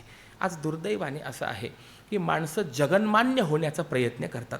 समाजाने आपल्याला चांगलं म्हटलं पाहिजे असा विचार करतात. परंतु मला नेहमी असं वाटतं जगन्मान्य होण्यापेक्षा जीवाने संतमान्य होण्याचा प्रयत्न करावा. त्याच्यामध्ये जीवाचं सार्थक्य आहे. आणि संतांनी आपल्याला मानावं असं वाटत असेल तर गरज आहे आपल्याला विहित कर्माचरणाची. होय, अनेक प्रकारची व्यसनं आपल्या ठिकाणी पाहायला मिळतात. माणसाने अंतर्मुख होऊन विचार करावा, आपण जे व्यसन करत आहोत हे व्यसन ज्ञानोबराय तुकोबराय यांना मान्य होईल का? आणि जर होय हे उत्तर मिळालं तर खुशाल करा, परंतु जर नाही असं जर उत्तर मिळत असेल तर करू नका. असो. तुका म्हणे माझी एकविध सेवा विनमुख तो देवा वाळी चित्ते. तुकोबराय सांगतात की माझी सेवा जी आहे ती एकनिष्ठ सेवा आहे आणि यामुळे जो देवाशी विनमुख आहे किंबहुना जो नामसंकीर्तन करणारा नाही त्याला मी मनापासून वाळीत टाकलेलं आहे. म्हणजे संतांनी आपल्याला मानावं असं जर वाटत असेल तर आपण देव विनमुख होता कामा नये. नामाशी विनमुख तो नर पापिया. जो नामाशी विनमुख आहे, देवाशी विनमुख आहे, संतांच्या जीवनामध्ये त्याला स्थान नाही. असो. पुढे काही न मागे कोणासी, तोची आवडे देवासी, देवतयासी म्हणावे, त्याची चरणी लीन व्हावे, भूतदया ज्याचे मनी, त्याचे घरी चक्रपाणी, नाही नाही त्या समान, तुका म्हणे मी जमान. अर्थात आपत्काळीही कोणालाही जो काहीही मागत नाही तोच देवाला आवडतो. निष्काम भक्ती असावी. म्हणून भक्तीचा विचार करत असताना दोन विचार मांडलेले आहेत, अहेतुकी आणि अप्रतिहता, अशी दोन प्रकाराने भक्ती असली पाहिजे. ययात्मा संप्रसिद्धती. हेतुसहित भक्ती असली की ती भक्ती कधीही अखंडित होऊ शकत नाही. काय होतं, हेतू साध्य झाला की भक्ती खंडित होते. झालं, काम झालं, आता कशाला भक्ती करायची. आणि हेतू साध्य जरी झाला नाही तरी तो म्हणतो ही भक्ती करूनही, हे साधन करूनही जर साध्य होतच नसेल तर भक्ती करायची कशा करता. म्हणजे हेतू हा एक दोष भक्तीमध्ये आला की ती भक्ती कधीही अखंडित होऊ शकत नाही. त्यामुळे ती भक्ती अखंडित असली पाहिजे आणि अहेतुकी असली पाहिजे. ही अत्यंत महत्त्वाची बाब आहे. आणि अशी अहेतुकी भक्ती जी आहे ही भक्तवर्य प्रल्हादांची आपल्याला पाहायला मिळते. भगवान नरसिंहाने भक्तवर्य प्रल्हादांना आनंदाने विचारलं की अरे बाबा, तुला काय हवं असेल ते मागून घे. प्रल्हादांनी स्पष्ट रीतीने सांगितलं, देवा की काही मागणे हे आम्हा अनुचित. देवा, काहीच आम्हाला मागायचं नाही आहे. किंबहुना मी जर तुझ्याकडे काही मागितलं ना तर देवा मी भक्त राहणार नाही रे, मी एक व्यापारी ठरेल. यस्ते आशिष आशा असते नसा भृत्य हा सवय वणिक. तो वणिक आहे, तो व्यापारी आहे, काही नको. पण तरीसुद्धा भगवंताने फारच आग्रह केला. प्रल्हादांना जाणवलं आपल्याकडनं देवाचा उपमर्द होतोय. काय होतं, बऱ्याच वेळेला एखादी मोठी व्यक्ती आपल्याला जर एखादी गोष्ट वारंवार सांगत असेल आणि आपण जर वारंवार नकार देत असू तर आपल्याकडनं त्या मोठ्या व्यक्तीचा अवमान तो घडत असतो. मग देवाचा आपल्याकडनं अवमान घडू नये याकरता म्हणून भक्तवर्य प्रल्हाद मागण्याकरता सरसवले. बरं, मागून मागून तरी त्यांनी मागितलं काय, कामानाम हृद्य संरोहम भवतस्तु वृणेवरम. देवा, अंतःकरणामध्ये काहीही कधीही काहीच मागण्याची इच्छाच निर्माण होऊ नये. द्यायचं असेल तर हेच द्या. म्हणजे मागून मागणं मागितलं, पण काय मागितलं, काहीच न मागणं हेच मागणं मागितलं.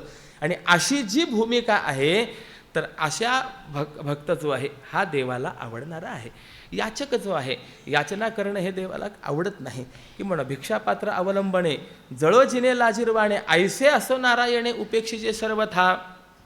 काय आहे, याचक हा इतक्या खालच्या थराला गेलेला असतो म्हणे की कापसापेक्षा सुद्धा तो हलका झालेला आहे. मग एकाने प्रश्न विचारला, अरे बाबा, मग तो वारा जो आहे तो अनेक जणांना उडवून नेतो, मग त्या याचकाला का उडवून नेत नाही. वर्णन असं केलं आहे की तो वारा घाबरतो. तो म्हणतो, अरे बाबा, हा याचक आहे, याला जर मी घेऊन गेलो तर हा मलाच काहीतरी मागेल, म्हणून त्याला उडवत नाही म्हणे महाराज. हो, म्हणून असं आहे की हात पुढे करणं नसावं. हो. आयुष्यामध्ये व्यास नारायणांनी भगवंताकडे 3 मागण्या मागितलेल्या आहेत. अनायासेन मरणम, विना दैन्येन जीवनम, देहि मे कृपया कृष्ण त्वयि भक्तिम अचंचलाम. 3 मागण्या आहेत. पहिली गोष्ट आहे अनायासेन मरण होत असताना सायास नको. त्यानंतर विना दैन्येन जीवनम, कधीही कुणासमोर हात पसरायची पाळी माझ्यावरती येऊ नये. देहि मे कृपया कृष्ण त्वयि भक्तिम अचंचलाम, आणि तुझ्या ठिकाणी अचंचल भक्ती प्राप्त व्हावी. निष्काम भक्त जो आहे हा देवाला आवडतो. किंबहुना ज्याच्या ठिकाणी ती निष्कामता सिद्ध झाली आहे, तुकोबराय तर म्हणतात त्याला भक्त म्हणूच नका, त्यालाच देव म्हणा. आणि अशा देवाच्या ठिकाणी, निष्काम भक्ताच्या ठिकाणी आपण नम्र झालं पाहिजे. तुकोबराय स्वतःचा अनुभव सांगतात, काम नाही झालो पाही रिकामा, ही निष्कामता आहे. बरं, ज्याच्या मनामध्ये भूत दया आहे त्याच्या घरी देव राहतो.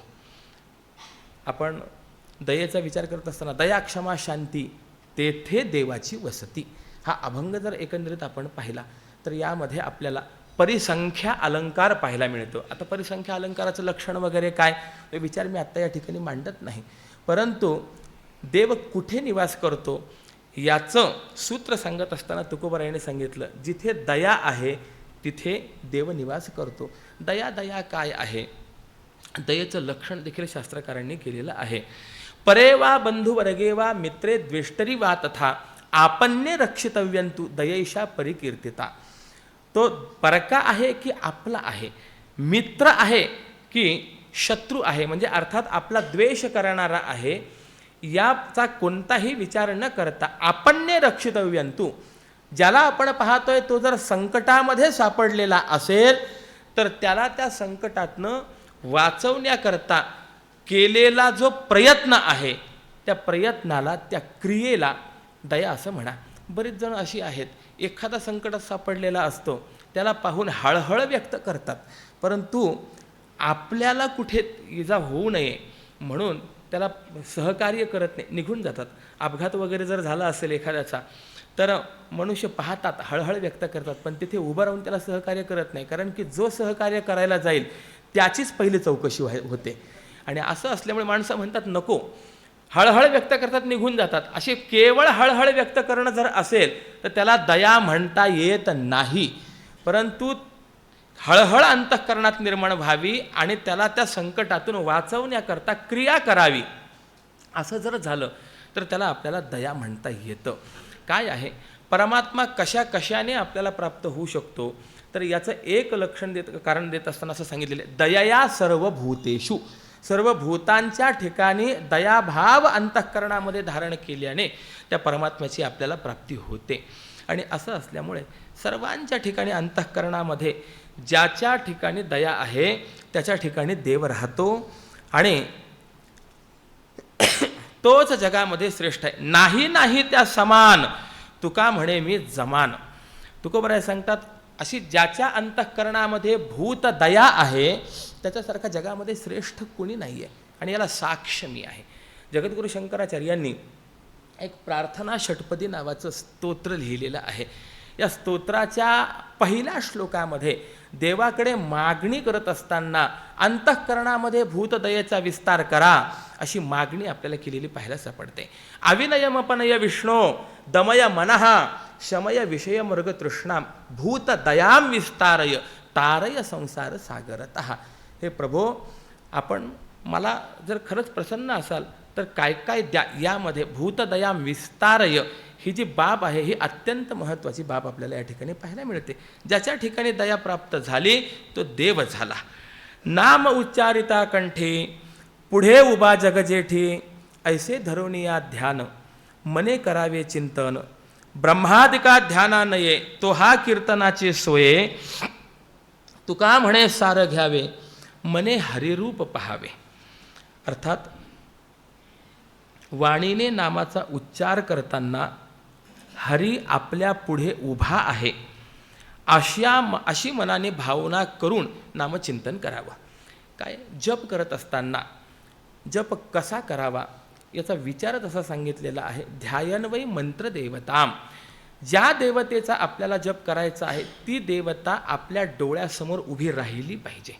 जपशब्दाचा अर्थ कोशकारांनी असा केलेला आहे, जपोवाची हृदुच्चारे, अर्थात ज्याच्यामध्ये जिव्हा आणि ओठ यांना न हलवता अंतःकरणाने मंत्रदेवतेशी वृत्ती एकाकार केली जाते. तदाकाराकारित वृत्तीने जो अनुसंधान केलं जातं त्यालाच जप असं म्हणायचं. नामचिंतन करत असताना हे अत्यंत महत्त्वाचं आहे. आणि असं नामचिंतन जर केलं ना तरच ते नामचिंतन जे आहे हे आपल्याला तारणारं ठरतं. अन्यथा हातामध्ये माळ फिरते, तोंडात जीभ फिरते, मन त्रैलोक्यात जर फिरत असेल तर अशा जपाला काय उपयोग आहे. बऱ्याच वेळेला असं होतं, आजीबाई आपल्या खुर्चीवर बसलेले असतात, जप चालू आहे, हातामध्ये जीभ माळ फिरत असते, पण मन मात्र त्या ठिकाणी नसतं. चित्त नाही नामी तरी ते व्यर्थ असं आहे. म्हणून जप करत असताना ज्या मंत्राचा आपण जप करतोय तो मंत्र म्हणजे हेच देवता आहे.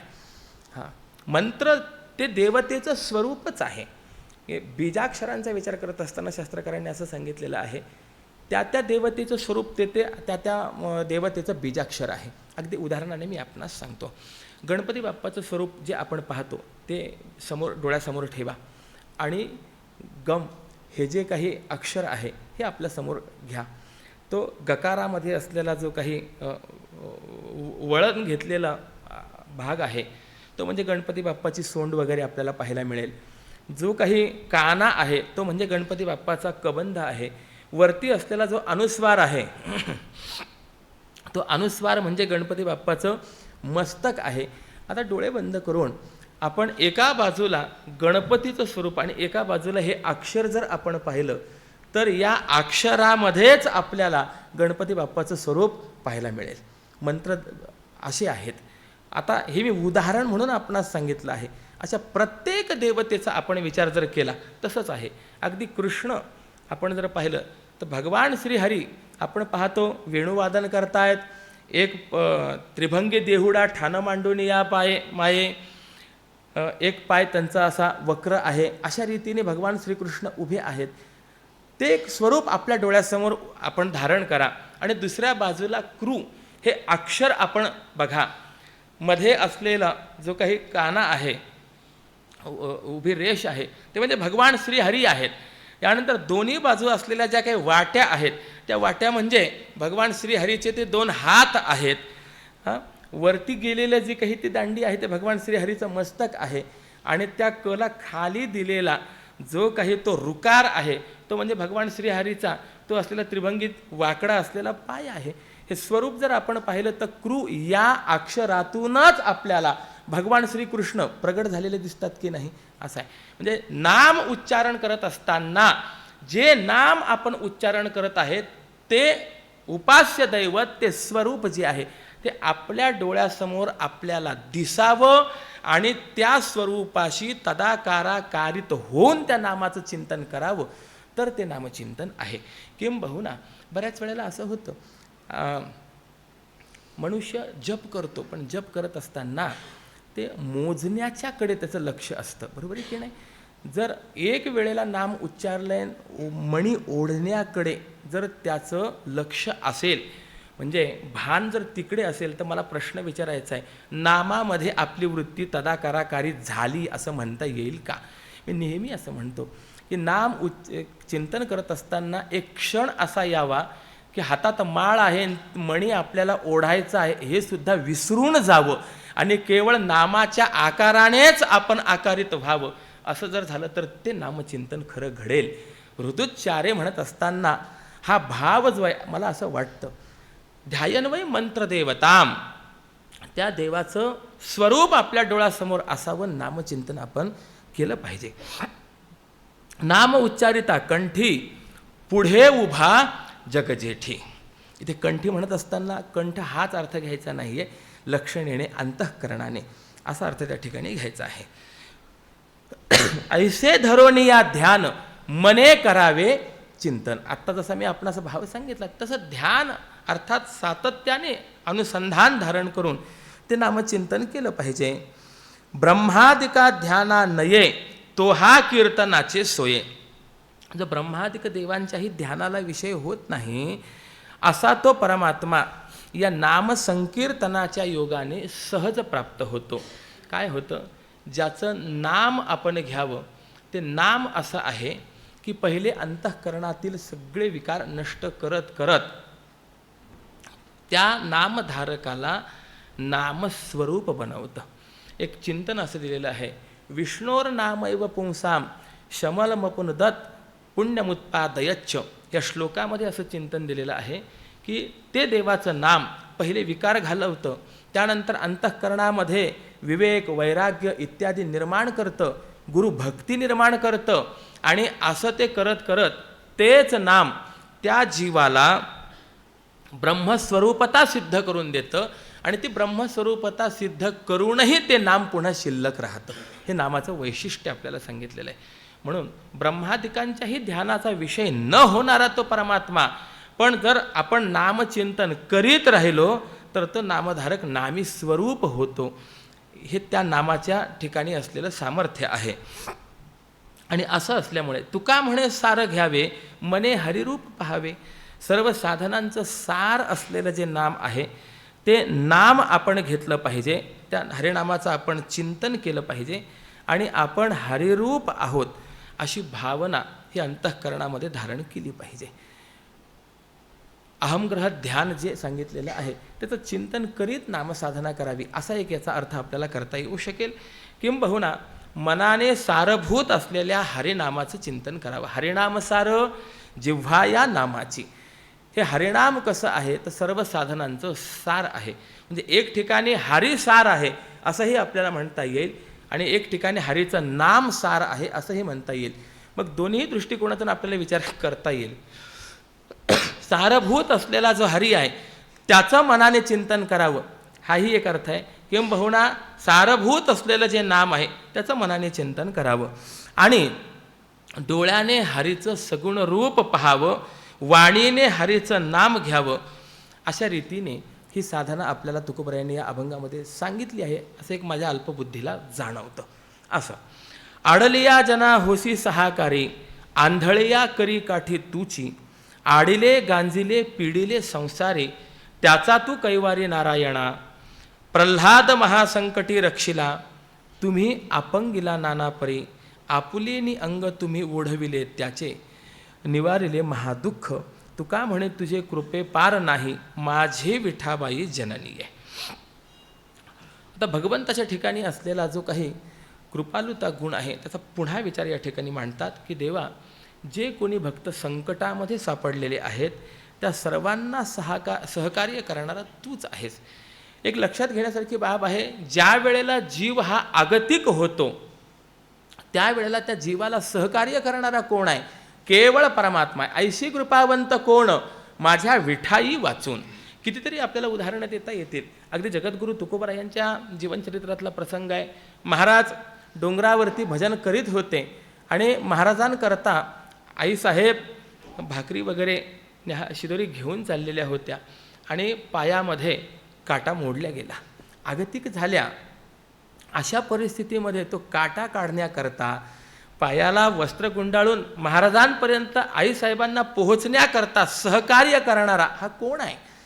वर्णन आहे. आईसाहेब वरती पोहोचल्या, महाराजांची ती भावविभोर भजनामधली अवस्था पाहिली आणि आईसाहेबांनी महाराजांना थांबवलं. महाराज हरकत नाही, करा भजन, काही म्हणणं नाही आहे, पण किमान पोटाची तरी थोडीशी काळजी करा, 2 घास खा, खुशाल भजन करा.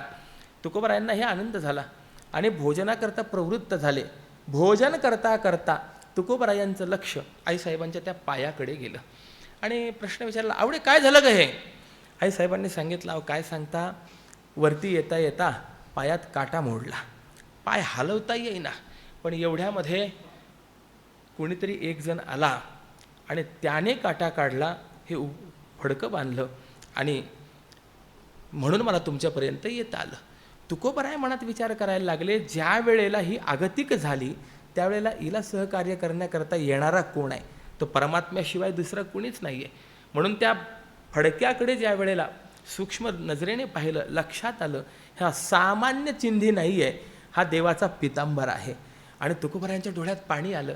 आवडे अगं भाग्यवान आहेस, आयुष्यभर भजन मी करतोय, पण माझ्याही अगोदर देवाचं दर्शन तुला झालेलं आहे. ही दासानुदास भक्ती आहे बरे का. मी नेहमी सांगतो, देवाची सेवा केल्याने देवाची प्राप्ती आपल्याला होणारच आहे, पण केव्हा होईल याची शाश्वती देता येत नाही, सांगता येत नाही.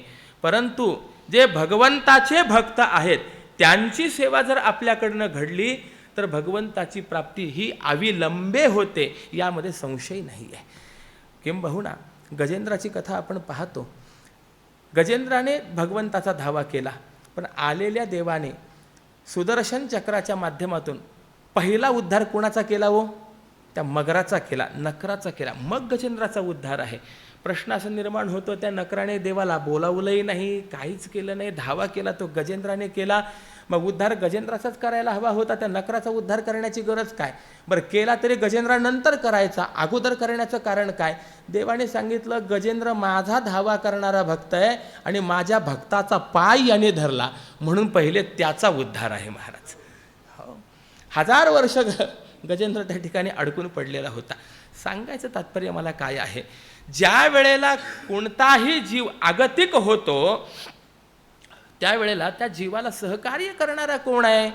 आडलेल्याला आपत्तीकाली सहकार्य करणारा जो आहे हा केवळ परमात्मा आहे, त्या वाचून दुसरा कुणीही नाही आहे. म्हणून नेहमी मी सांगतो, प्रवासाला जात असताना माणसाने देवाला सोबत घेऊन जावं.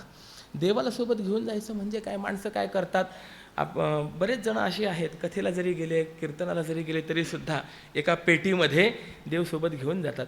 एकदा गंमत अशी झाली, एक जण पेटीत देव घेऊन गेले. बसने प्रवास होता, एस टीने, गर्दी खूप होती.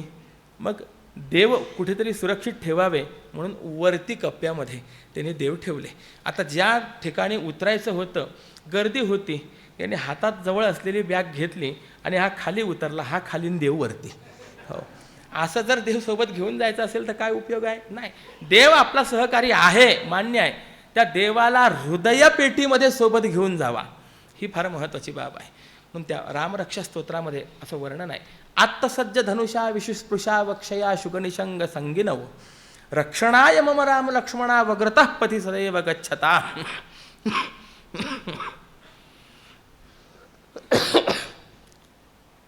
संकट काळामध्ये माझं रक्षण करण्याकरता रामराय लक्ष्मण हे माझ्या सोबत असावेत. संकट काळी रक्षण करणारे ते आहेत.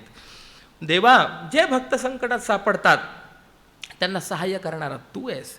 किंबहुना कसा आहेस तर जे आंधळे आहेत त्या भक्तांच्या हातातली काठी देवा तू आहेस.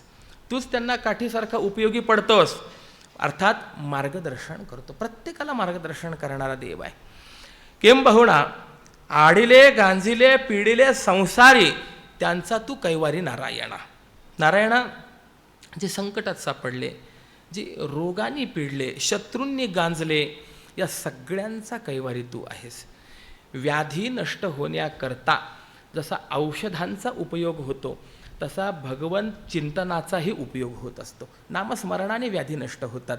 एक आयुर्वेदामध्ये आलेलं चिंतन आहे, अच्युतानंत गोविंद नामोच्चारण भेषजात नश्यन्ति व्याधय सर्वे सत्यम सत्यम वदाम्यहम. देवाच्या नामस्मरणाने व्याधी नष्ट होते. अहो, भवरोगायसे जाय अनेक काय क्षुल्लके. भवरोग ज्या ठिकाणी जातो त्या ठिकाणी सामान्य रोगांचा काय विचार करायचा. किंबहुना आता मी तर त्याविषयी अनधिकारी आहे, परंतु जेवढं थोडंफार महापुरुषांच्या मुखातनं ऐकलं तेवढं सांगतो.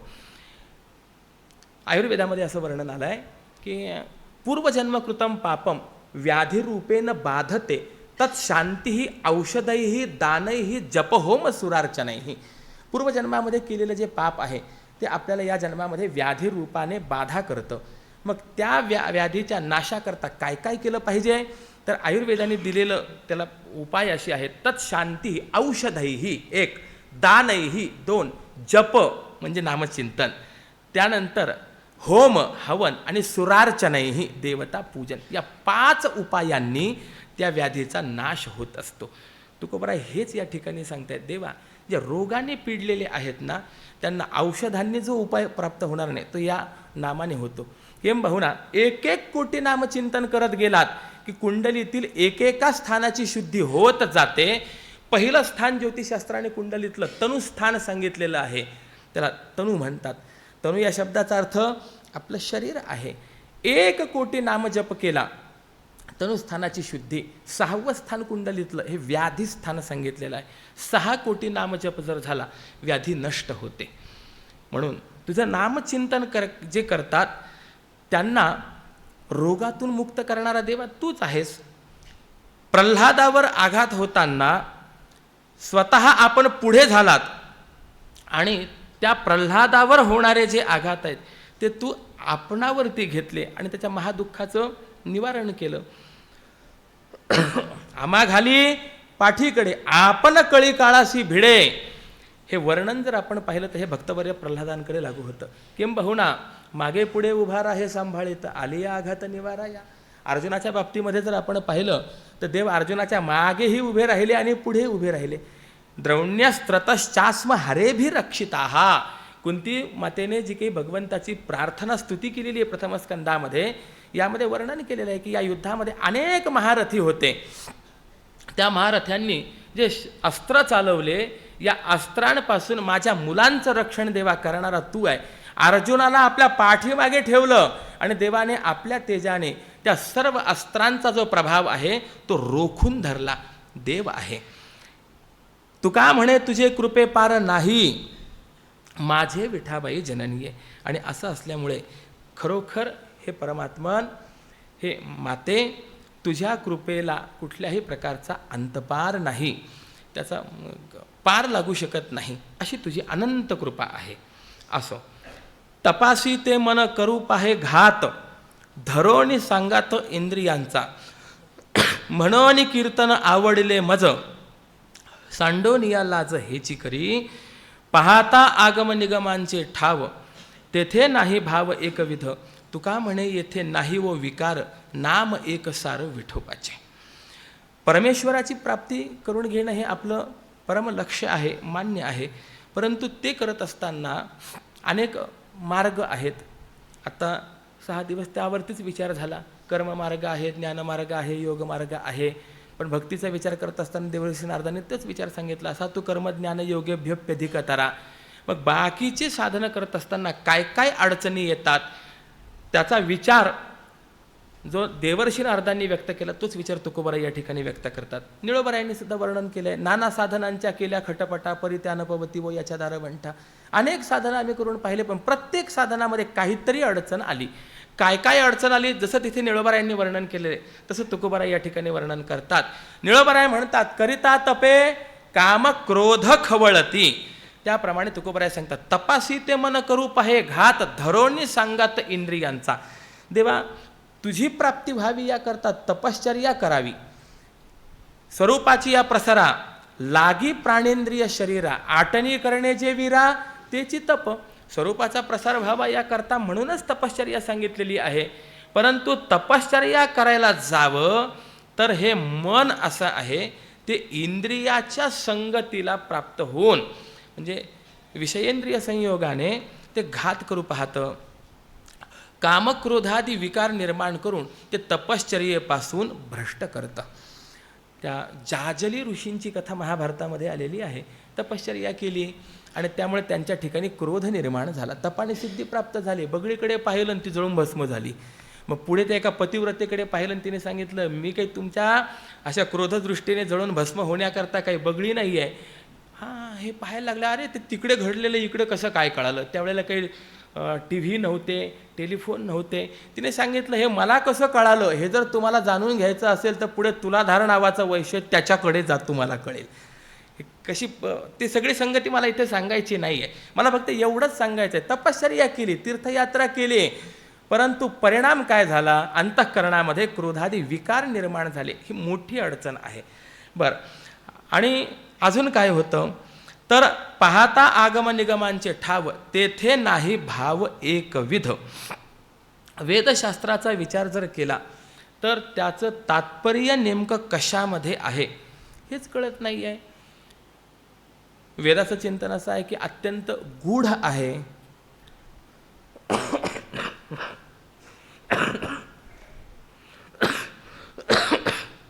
मुह्यंती यत् सूरयः. ज्ञानोबारायाने तर विचार मांडलेला आहे. इथे सामान्यांचा तर विचार सोडूनच द्या, इथं मोहिलेगा क्रांतदर्शी, जे क्रांतदर्शी महात्म्य आहे ते सुद्धा ज्याचा निश्चितपणे अर्थ सांगू शकत नाही आहेत. वेद नेमके कर्म सांगणारे आहेत, ज्ञान सांगणारे आहेत की उपासना सांगणारे आहेत कळत नाही. वेदांचा जर आपण विचार केला तर कांडत्रय वेदामध्ये आहे. ही एवं कांडत्रय निरूपिणी श्रुतीच ही कोडीसवानी असं वर्णन केलेलं आहे. आणि यात गंमत पुन्हा अशी आहे, ज्ञानकांडाचे जे मंत्र आहेत ते कमी आहेत, उपासनाकांडाचे त्याच्यापेक्षा जरा जास्त आहेत, आणि कर्मकांडाचे मंत्र तर अधिक आहेत. प्रातस्मरणीय परमश्रद्धेय ब्रह्मलीन अभिनव शुकाचार्य श्री डोंगरेजी महाराजांनी तर अशी विभागणी केलेली आहे. 1,00,000 मंत्रांमध्ये 80,000 मंत्र कर्मकांडाचं प्रतिपादन करणारे, त्यानंतर 16,000 मंत्र हे उपासनाकांडाचं वर्णन करणारे, आणि 4,000 मंत्र हे ज्ञानकांडाचं वर्णन करणारे. म्हणजे एकंदरीत जर आपण संख्या पाहिली तर 80,000 मंत्र जर कर्मकांडाचं प्रतिपादन करत असतील तर वेदाचा प्रमुख उद्देश कर्मकांड प्रतिपादन करण्यात की ज्ञानकांड प्रतिपादन करण्यात मनुष्य संभ्रमामध्ये पडतो. यजुर्वेदाचा जर आपण विचार केला 39 अध्याय जर पाहिले तर त्यामध्ये कुठेतरी कर्मकांड वगैरे जे आहे हे सगळं आहे. म्हणजे त्या 39 अध्यायांमध्ये विनियोग आहेत. या मंत्राचा उपयोग कशाकरता करायचा याचं विधान आहे, त्याला विनियोग असं म्हणतात. परंतु शेवटचा जो काही अध्याय आहे ज्याला आपण ईशावास्य उपनिषद म्हणतो याच्यामध्ये मात्र विनियोग नाही, म्हणून हे ज्ञानकांडाचं प्रतिपादन करणार आहे असा विचार त्या ठिकाणी आपल्याला पाहायला मिळतो. मग वेद नेमके कर्म सांगतात, नेमकी उपासना सांगतात की ज्ञान सांगतात, हा संशय अंतःकरणामध्ये निर्माण होतो. काही मंत्र तर अशी आहेत की ती नेमकी कर्म सांगतात की उपासना ज्ञान सांगतात हेही कळत नाही. कारण त्यामध्ये एकच प्रकारचा आशय नाही, वेगवेगळे प्रकारचे आशय आहेत. म्हणजे तपश्चर्यादी करण्याकरता जावं तर विकार आडवे येतात, आणि ज्ञानमार्गाने जाण्याचा प्रयत्न करावा तर वेद नेमकं काय सांगतात हे आम्हाला निश्चितपणे कळत नाही. मोठी आमची अडचण आहे. आणि म्हणून आम्ही काय केलं आहे, या सगळ्या वाटा ज्या आहेत या बाजूला ठेवल्या. तुकोबारायांत म्हणून कीर्तन आवडले मज सांडोनिया लाज हेची करी. आणि असं असल्यामुळे जे तुझं नामचिंतन आहे ना हेच मला आवडलं देवा, श्रेष्ठ साधन आहे. आणि म्हणून मी काय करतोय, लोकलज्जा परित्याग करून ते नामचिंतन मी करतो. असं आहे. नामचिंतन करत असताना लज्जा आडवी येऊ नये ही सुद्धा महत्त्वाची बाब आहे. भागवताचं वर्णन करताना असं आलेलं आहे, धर्मप्रोज्झित कैतवोत्र परमो निर्मत्सराणाम सताम. मला सगळा श्लोक सांगायचं नाही, पण इथे अत्र परमहा धर्महा निरूपितः असा शब्द आहे. अत्र म्हणजे या ठिकाणी, परमहा म्हणजे श्रेष्ठ, धर्महा निरूपितः धर्म सांगितला. पण याची फोड जर आपण केली, वंशीधरी मिश्रांनी फार सुंदर फोड याची केलेली आहे. अत्र परमहा हा जो शब्द आहे याचा सामान्य संधी विच्छेद आपण काय करतो, अत्र अधिक परमहा, बरोबर आहे की नाही. पण वंशीधरांनी मात्र वेगळी दिशा दिली. त्रपाहा अपि रमन्ते यस्मिन स अत्र परमहा अशी त्याची व्याख्या आहे. त्रपा शब्दाचा अर्थ लज्जा होतो. ज्या वेळेला भगवत भक्ती करायची आहे, नामचिंतन करायचं आहे, त्यावेळेला लज्जा धरून ते नामचिंतन करायचं नाही, अत्रपाहा होऊन ते नामचिंतन करायचं आहे, लोकलज्जेचा त्याग करून ते नामचिंतन करायचं. त्यावेळेला तो अत्रपरम धर्म होतो. आणि म्हणून तुकोबाराय सरळ सांगतात, सांडोनिया लाज हेची करी. कोण काय म्हणतंय विचार करायचा नाही. बऱ्याच वेळेला असं होतं, माणसं स्वतःही करत नाही, दुसऱ्यालाही करू देत नाहीत. हो, एखादा हरिपाठ करण्याकरता प्रवृत्त झाला, हरिपाठाला जायला लागला, लोक म्हणतात हरिपाठाला जायला लागले वाटतं, याला असं वाटायला लागतं काही आपण काही गुन्हाच केला की काय, पापच करतोय की काय. जाणारा सुद्धा थांबतो. हो, अष्टादशाला चालले. हो, कुणी निंदा अथवा वंदा, कुणाला काय म्हणायचं ते म्हणू देत, पण आपण आपल्या ध्येयापासून दूर होता कामा नये. लोकलज्जेचा परित्याग केलाच पाहिजे. आत्मदेवांनी, गोकर्णांनी आत्मदेवांना जो उपदेश केला त्यामध्ये फार सुंदर विचार आहे. धर्मम भजस्व सततम त्यज लोकधर्मान हा शब्द या ठिकाणी लागू पडतो. धर्मम भजस्व सततम, आपल्या धर्माचाच सदा सर्व काळ सेवन करा. अहो, कोणता आपला धर्म आहे? ज्ञानोबरायांनी आपल्याला निज धर्म सांगितला. सकळ धर्माचे कारण नामस्मरण हरिकीर्तन दया क्षमा समाधान संत जन साधिती. निज धर्म हा चोखडा, नाम उच्चारू घडघडा, हा निज धर्म आहे. धर्मम भजस्व सततम. पण या निज धर्माचं सेवन करत असताना त्याच्या लोकधर्मान, लोक काय म्हणतील त्याचा विचार करू नका. हो, लोकलज्जा सोडून नामचिंतन झालं पाहिजे. आम्ही ते करतोय का? नामचिंतनाची कास पकडली, कारण की बाकीचे जे साधन आहेत त्या साधनामध्ये काहीतरी अडचणी आपल्याला पाहायला मिळतात, काहीतरी दोष आपल्याला पाहायला मिळतात. परंतु नामचिंतन मात्र असं आहे, तुका म्हणे येथे नाही वो विकार, नाम एक सार विठोबाचे. या नामामध्ये कोणताच दोष नाही आहे, अर्थात कोणताही प्रतिबंध नाही, अडचणी नाही आहेत. काय आहे, इतर साधनांचं, मंत्राचा जरी आपण विचार केला, मंत्र चळे थोडा तरी धडची होय वेडा. हो, मंत्र उच्चारण करण्यामध्ये शुद्धता हवी. कितीतरी प्रकाराने विचार आहे. मंत्रोहीण हा स्वरतो वर्णतो वा मिथ्या प्रयुक्तो न तदर्थमाह स वाग वज्रो यजमानम हिनस्ती यथेंद्र शत्रू स्वरतो पराधात. त्या वृत्रासुराच्या चिंतनामध्ये भागवताने हे व्यक्त केलेलं आहे. बाकीचे मंत्र म्हणत असताना थोडा जरी बदल झाला तरीसुद्धा विपरीत परिणाम होतो. यजमानाला चांगलं फळ मिळण्याच्या ऐवजी त्याला त्रास होतो, हानी होत असते. पण नाम मात्र असं आहे बाबा की ते सरळ नाही, ते उलट जरी उच्चारलं तरीसुद्धा ते कल्याणच करतं. उलटा मंत्र जपत जाना जग जाना भये वाल्मिकी ब्रह्म समाना.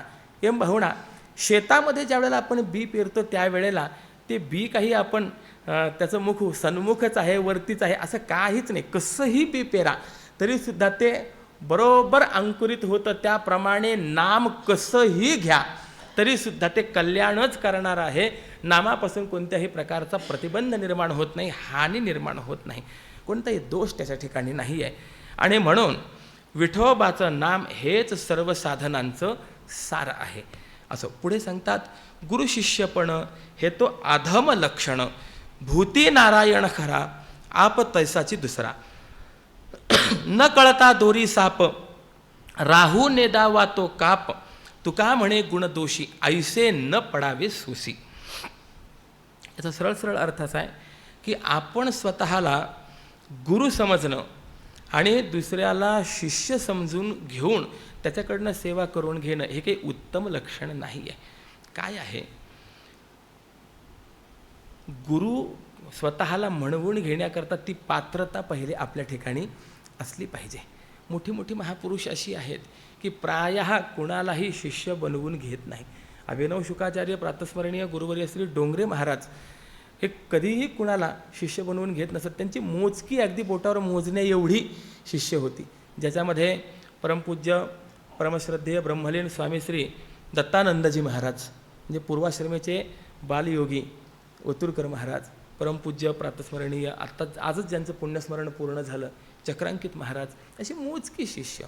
काय आहे, शिष्याने पाप केलं की ते पाप कुणाला भोगावं लागतं? व गुरुला भोगावं लागतं. पत्नीने पाप केलं की ते पतीला भोगावं लागतं. प्रजेने पाप केलं की ते राजाला भोगावं लागतं. आणि असं असल्यामुळे जोपर्यंत त्या शिष्याची पूर्ण खात्री होत नाही तोपर्यंत अनुग्रह दिलाच जात नसे. फक्त गळ्यात माळ घालणं म्हणजे गुरु करणं नाही आहे. मंत्र उपदेश करणं म्हणजे गुरु नाही. अनुग्रह करणं म्हणजे, अनुग्रह शब्दाचा अर्थ असा आहे, अनुग्रह हा स्वधर्माविर्भाव. हा आपल्या ठिकाणी असलेले जे धर्म आहेत हे धर्म त्या शिष्याच्या ठिकाणी जसल्या तसे परावर्तित करणे, ते सामर्थ्य शिष्याच्या ठिकाणी निर्माण करणे, याला अनुग्रह असं म्हटलेलं आहे. अनुग्रह शब्दाची सुंदर व्याख्या जगद्गुरु तुकोबरायांनी देखील केली. पांडुरंगे सत्य केला अनुग्रह, निरसोनी संदेह बुद्धिभेद. निरसोनी संदेह बुद्धिभेद, जसा परमात्मा हा असा आहे तसाच मला केलं, हा देवाने खरोखर केलेला अनुग्रह आहे. म्हणून जास्त शिष्य नसले तरी चालते, एकच शिष्य असावा, तो उत्तम असावा. हल्ली असं आहे की माझे शिष्य किती, ते शिष्य वाढवण्याकरता प्रयत्न आहे. मी नाव सांगणार नाही, परंतु मी जवळून ऐकलेली चर्चा, दोन महापुरुष आपसामध्ये चर्चा करत होते, माझे एवढे शिष्य आहेत, त्यांनी सांगितलं माझे एवढे शिष्य आहेत म्हणे. हो, जे शिष्य वाढवण्याकरता प्रयत्न आहे, प्रलोभन देऊन शिष्य वाढवत आहेत. मला कोणाची निंदा करायची नाही, हे व्यासपीठ त्याकरता नाही आहे. परंतु मी कोणी गुरु आहे आणि कोणी माझा शिष्य आहे असं म्हणवून घेणं जे आहे हे उत्तमपणाचं लक्षण नाही आहे. गुरु म्हणण्यामध्ये स्वतःच्या ठिकाणी उच्च भाव व्यक्त करणं आहे, शिष्य म्हणण्यामध्ये त्याच्या ठिकाणी कुठेतरी कनिष्ठ भाव व्यक्त करणं आहे. महाराज म्हणतात तसं नाही. भूती नारायण खरा आप तैसाची दुसरा.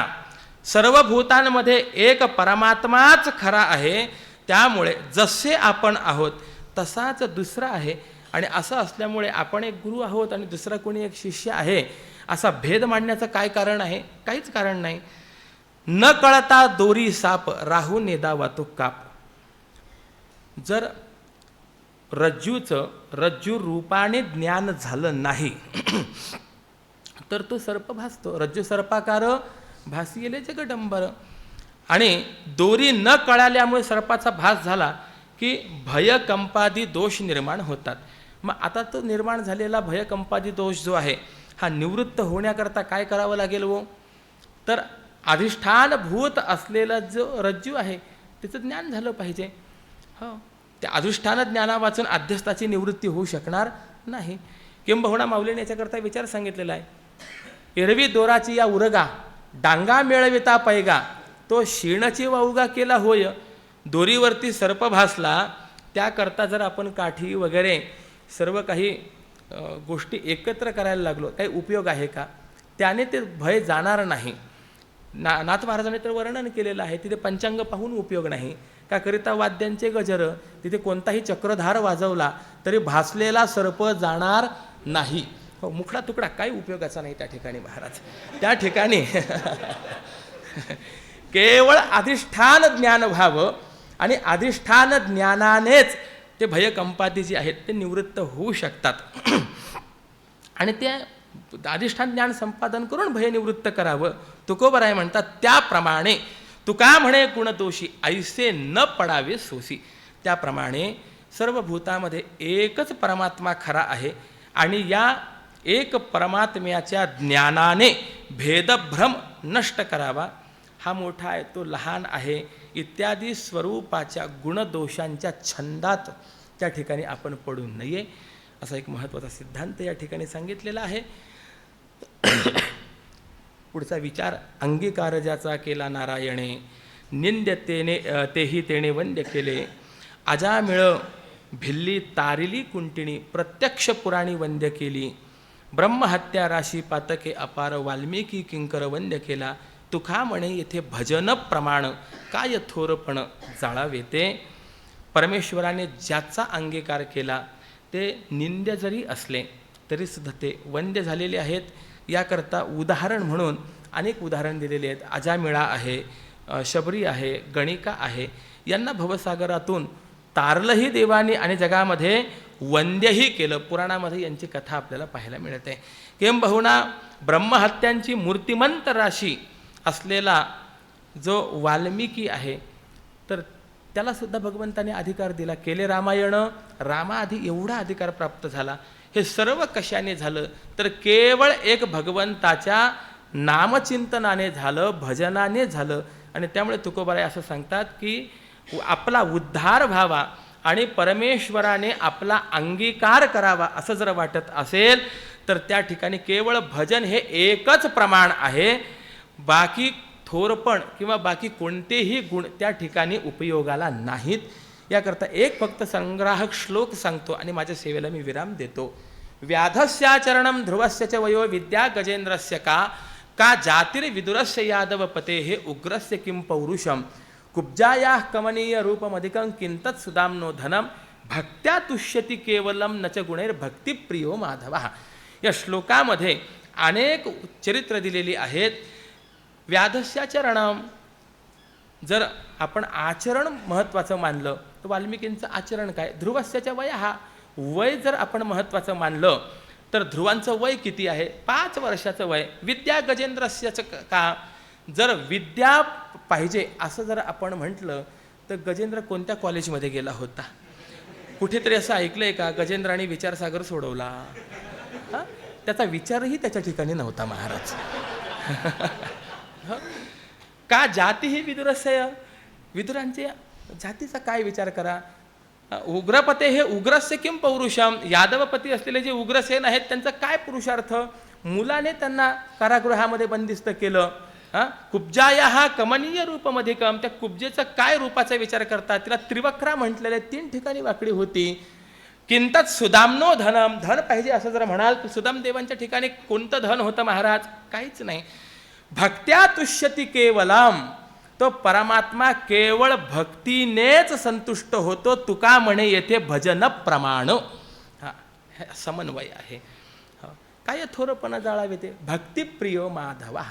आणि असं असल्यामुळे आपण भजनालाच प्राधान्य दिलं पाहिजे, नामचिंतनच आपण केलं पाहिजे, असा एक महत्त्वाचा सिद्धांत या ठिकाणी तुकोबारायांनी सांगितला आहे. वेळेची मर्यादा आहे आणि मी सुरुवातीलाच बोलो की हे माझं अतिक्रमण आहे आणि यामुळे जेवढा एक निर्धारित अभंगांचा क्रम आहे तेवढा माझ्याकडनं काही शक्य झाला नाही. याबद्दल मी आपणा सर्वांची क्षमा याचना करतो. अधिकते सरते न्यूनते पुरते करुणी घ्यावे हे जे विनवित. असे जे काही कमी जास्त बोलल्या गेलेलं असेल कृपया क्षमा करावी. बाबांची मी क्षमा मागतो. काही चांगलं बोलल्या गेलं असेल ते स्वीकारावं. किंबहुना माझ्याकरता म्हणून माऊलींची प्रार्थना करा की या लेकराला या संत वाङ्मयातील अर्थदृष्टीने अनुभवदृष्टीने लवलेश जरी प्राप्त व्हावा एवढंच आपल्याकडे मागणं मागून परमपूज्य बाबांच्या विषयी या सर्व सोहळ्याविषयी अंतःकरणामधली कृतज्ञता मी व्यक्त करतो. आरंभाला बोलून आलो, स्वप्नही नव्हतं की कधी मी या ठिकाणी बसेन, पण केवळ हे मला माहिती होतं. आज माझं परम भाग्य की बाबांच्या कृपेने मला या ठिकाणी काहीसा विचार मांडण्याची संधी प्राप्त झाली. म्हणून मी सर्वांच्या विषयी कृतज्ञता भाव व्यक्त करून माझ्या वाक्प्रपंचाला या ठिकाणी पूर्णविराम देतो. पुंडलिक वरदा हरी विठ्ठल श्री ज्ञानदेव तुका पंढरीनाथ भगवान की, माऊली ज्ञानेश्वर महाराज की, जगद्गुरु श्री तुकाराम महाराज की जय, श्री सद्गुरु जोग महाराज की जय. विठ्ठल विठ्ठल विठ्ठल विठ्ठल विठ्ठल.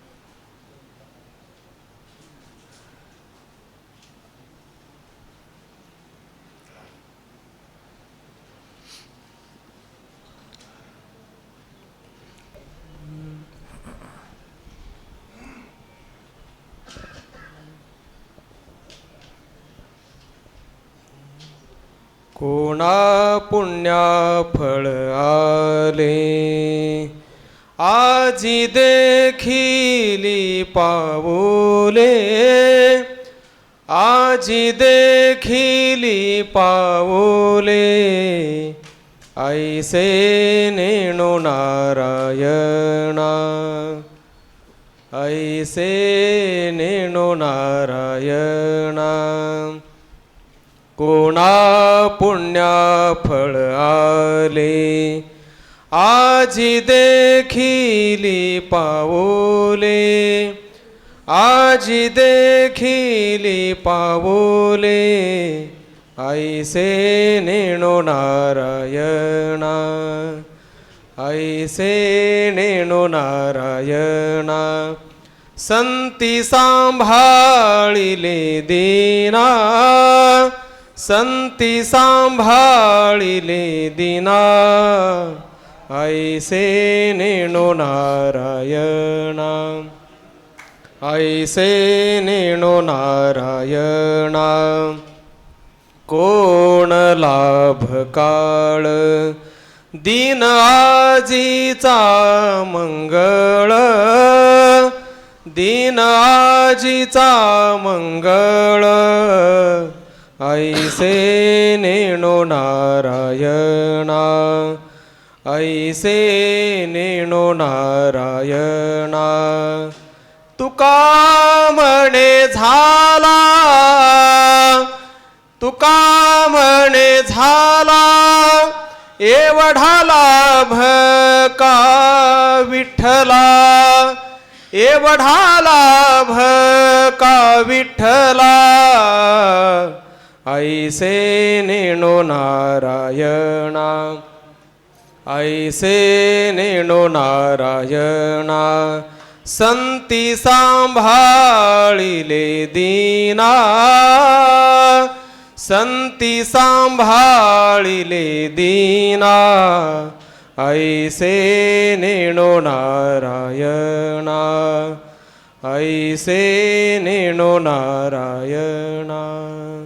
ज्ञानदेव तुकाराम, ज्ञानदेव तुकाराम, ज्ञानदेव तुकाराम, ज्ञानदेव तुकाराम, ज्ञानदेव तुकाराम, ज्ञानदेव तुकाराम, ज्ञानदेव तुकाराम, ज्ञानदेव तुकाराम, ज्ञानदेव तुकाराम, ज्ञानदेव तुकाराम, ज्ञानदेव तुकाराम, ज्ञानदेव तुकाराम. इंद्रायणी चेतटी धरिला रहिवास, विश्वतारावया लक्ष्मी निवास. ज्ञानेश्वर रूपे धरिले निजवेश, वर्म जाणे तया सद्गुरुपदेश, वर्म जाणे तया सद्गुरुपदेश जय देव जय ज्ञानदेवा जीवा शिवाचा आदि परब्रह्म ठेवा कृष्ण एकादशी कार्तिक मासे आपण पंढरीनाथ सनकादिकासी यात्रेसी येता ते स्वानंदो राशी दर्शन घडे तया निज मुक्ती देसे दर्शन घडे तया निज मुक्ती देशी जय देव जय ज्ञानदेवा जीवा शिवाचा आदि परब्रह्म ठेवा म्हैशिक पुत्र केला वाचक वेदाचा प्रतिष्ठाने गर्व हरिला विप्रांचा विशेष अर्थ केला भगवद्गीतेचा प्रत्यक्ष द्वारी शोभे पिंपळ कनकाचा प्रत्यक्ष द्वारी शोभे पिंपळ कनकाचा जय देव जय ज्ञानदेवा जीवा शिवाचा आदि परब्रह्म ठेवा सनक सिद्ध गणा माझी तू श्रेष्ठ ज्ञानावरी माझे ज्ञान वरिष्ठ अनुताप दीप्ते विश्वी घनदाट नामयावरी लोटे प्रेमाचा लोट नामयावरी लोटे प्रेमाचा लोट लोटे प्रेमाचा लोट जय देव जय ज्ञानदेवा जीवा शिवाचा आदि परब्रह्म ठेवा आरती तुकारामा स्वामी सद्गुरु धामा सच्चिदानंद मूर्ती पाय दाखवे आम्हा आरती तुकारामा राघवे सागरात पाषाण तारिले तैसे तो बाने अभंग रक्षिले आरती तुकारामा स्वामी सद्गुरु धामा सच्चिदानंद मूर्ती पाय दाखवे आम्हा आरती तुकारामा तुकिता तुलनेसे ब्रह्मतासे आलेले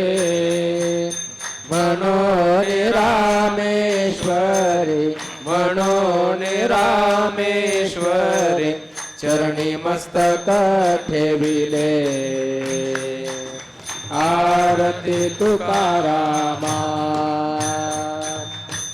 आरती तुकारामा स्वामी सद्गुरु धामा सच्चिदानंद मूर्ती सच्चिदानंद मूर्ती पाय राखवे आम्हा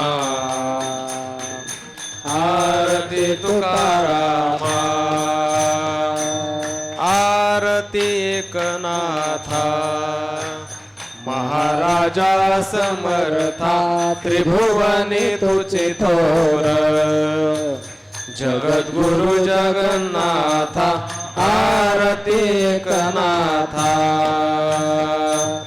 एकनाथ नाम सार वेदशास्त्राचे गुज संसार दुःख नाशे महामंत्राचे बीज आरती एकनाथा महाराजा समर्था त्रिभुवनी तुचे थोर जगद्गुरु जगन्नाथा आरती एकनाथा एकनाथ नाम घेता सुख वाटले चित्ता अनंत गोपाळ दासा धनी न पुरे गुण गाता आरती एकनाथा महाराजा समर्था त्रिभुवनी तुझे थोर जगद्गुरु जगन्नाथा आरती एकनाथा घालीन लोटांगण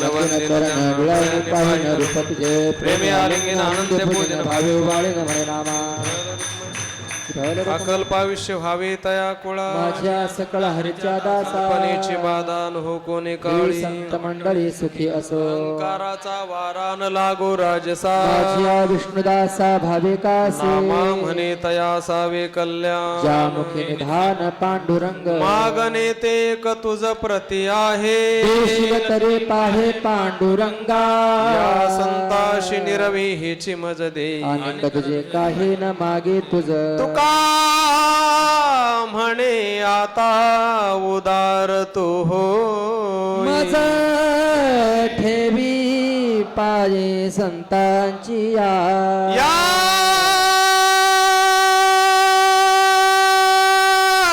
संतासी निरवी हेची मज दे आणि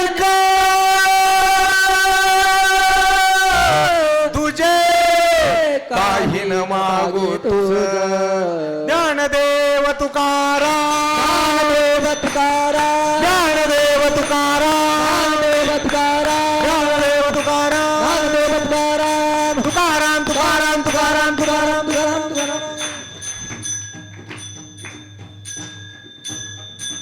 पुंडली गवळणारी विठ्ठल श्री ज्ञानदेव तुकाराम माऊली ज्ञानेश्वर महाराज की जय. जगद्गुरु तुकाराम महाराज की जय. सद्गुरु जोगा महाराज की की जय. आनंदाश्रम स्वामी महाराज की जय. सकाळी ठीक 7 वाजता आरंभ होणार आहे तरी सर्वांनी वेळेवरती हजर राहा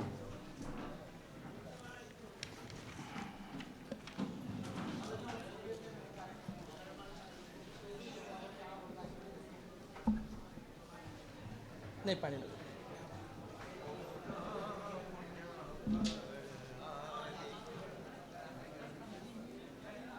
तुमच्या घरी बोललं बाय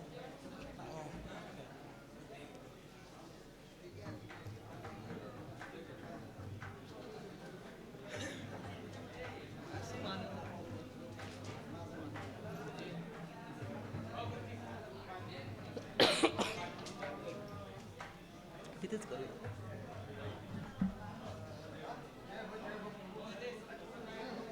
मला स्वरूप माहिती नव्हतं ना मला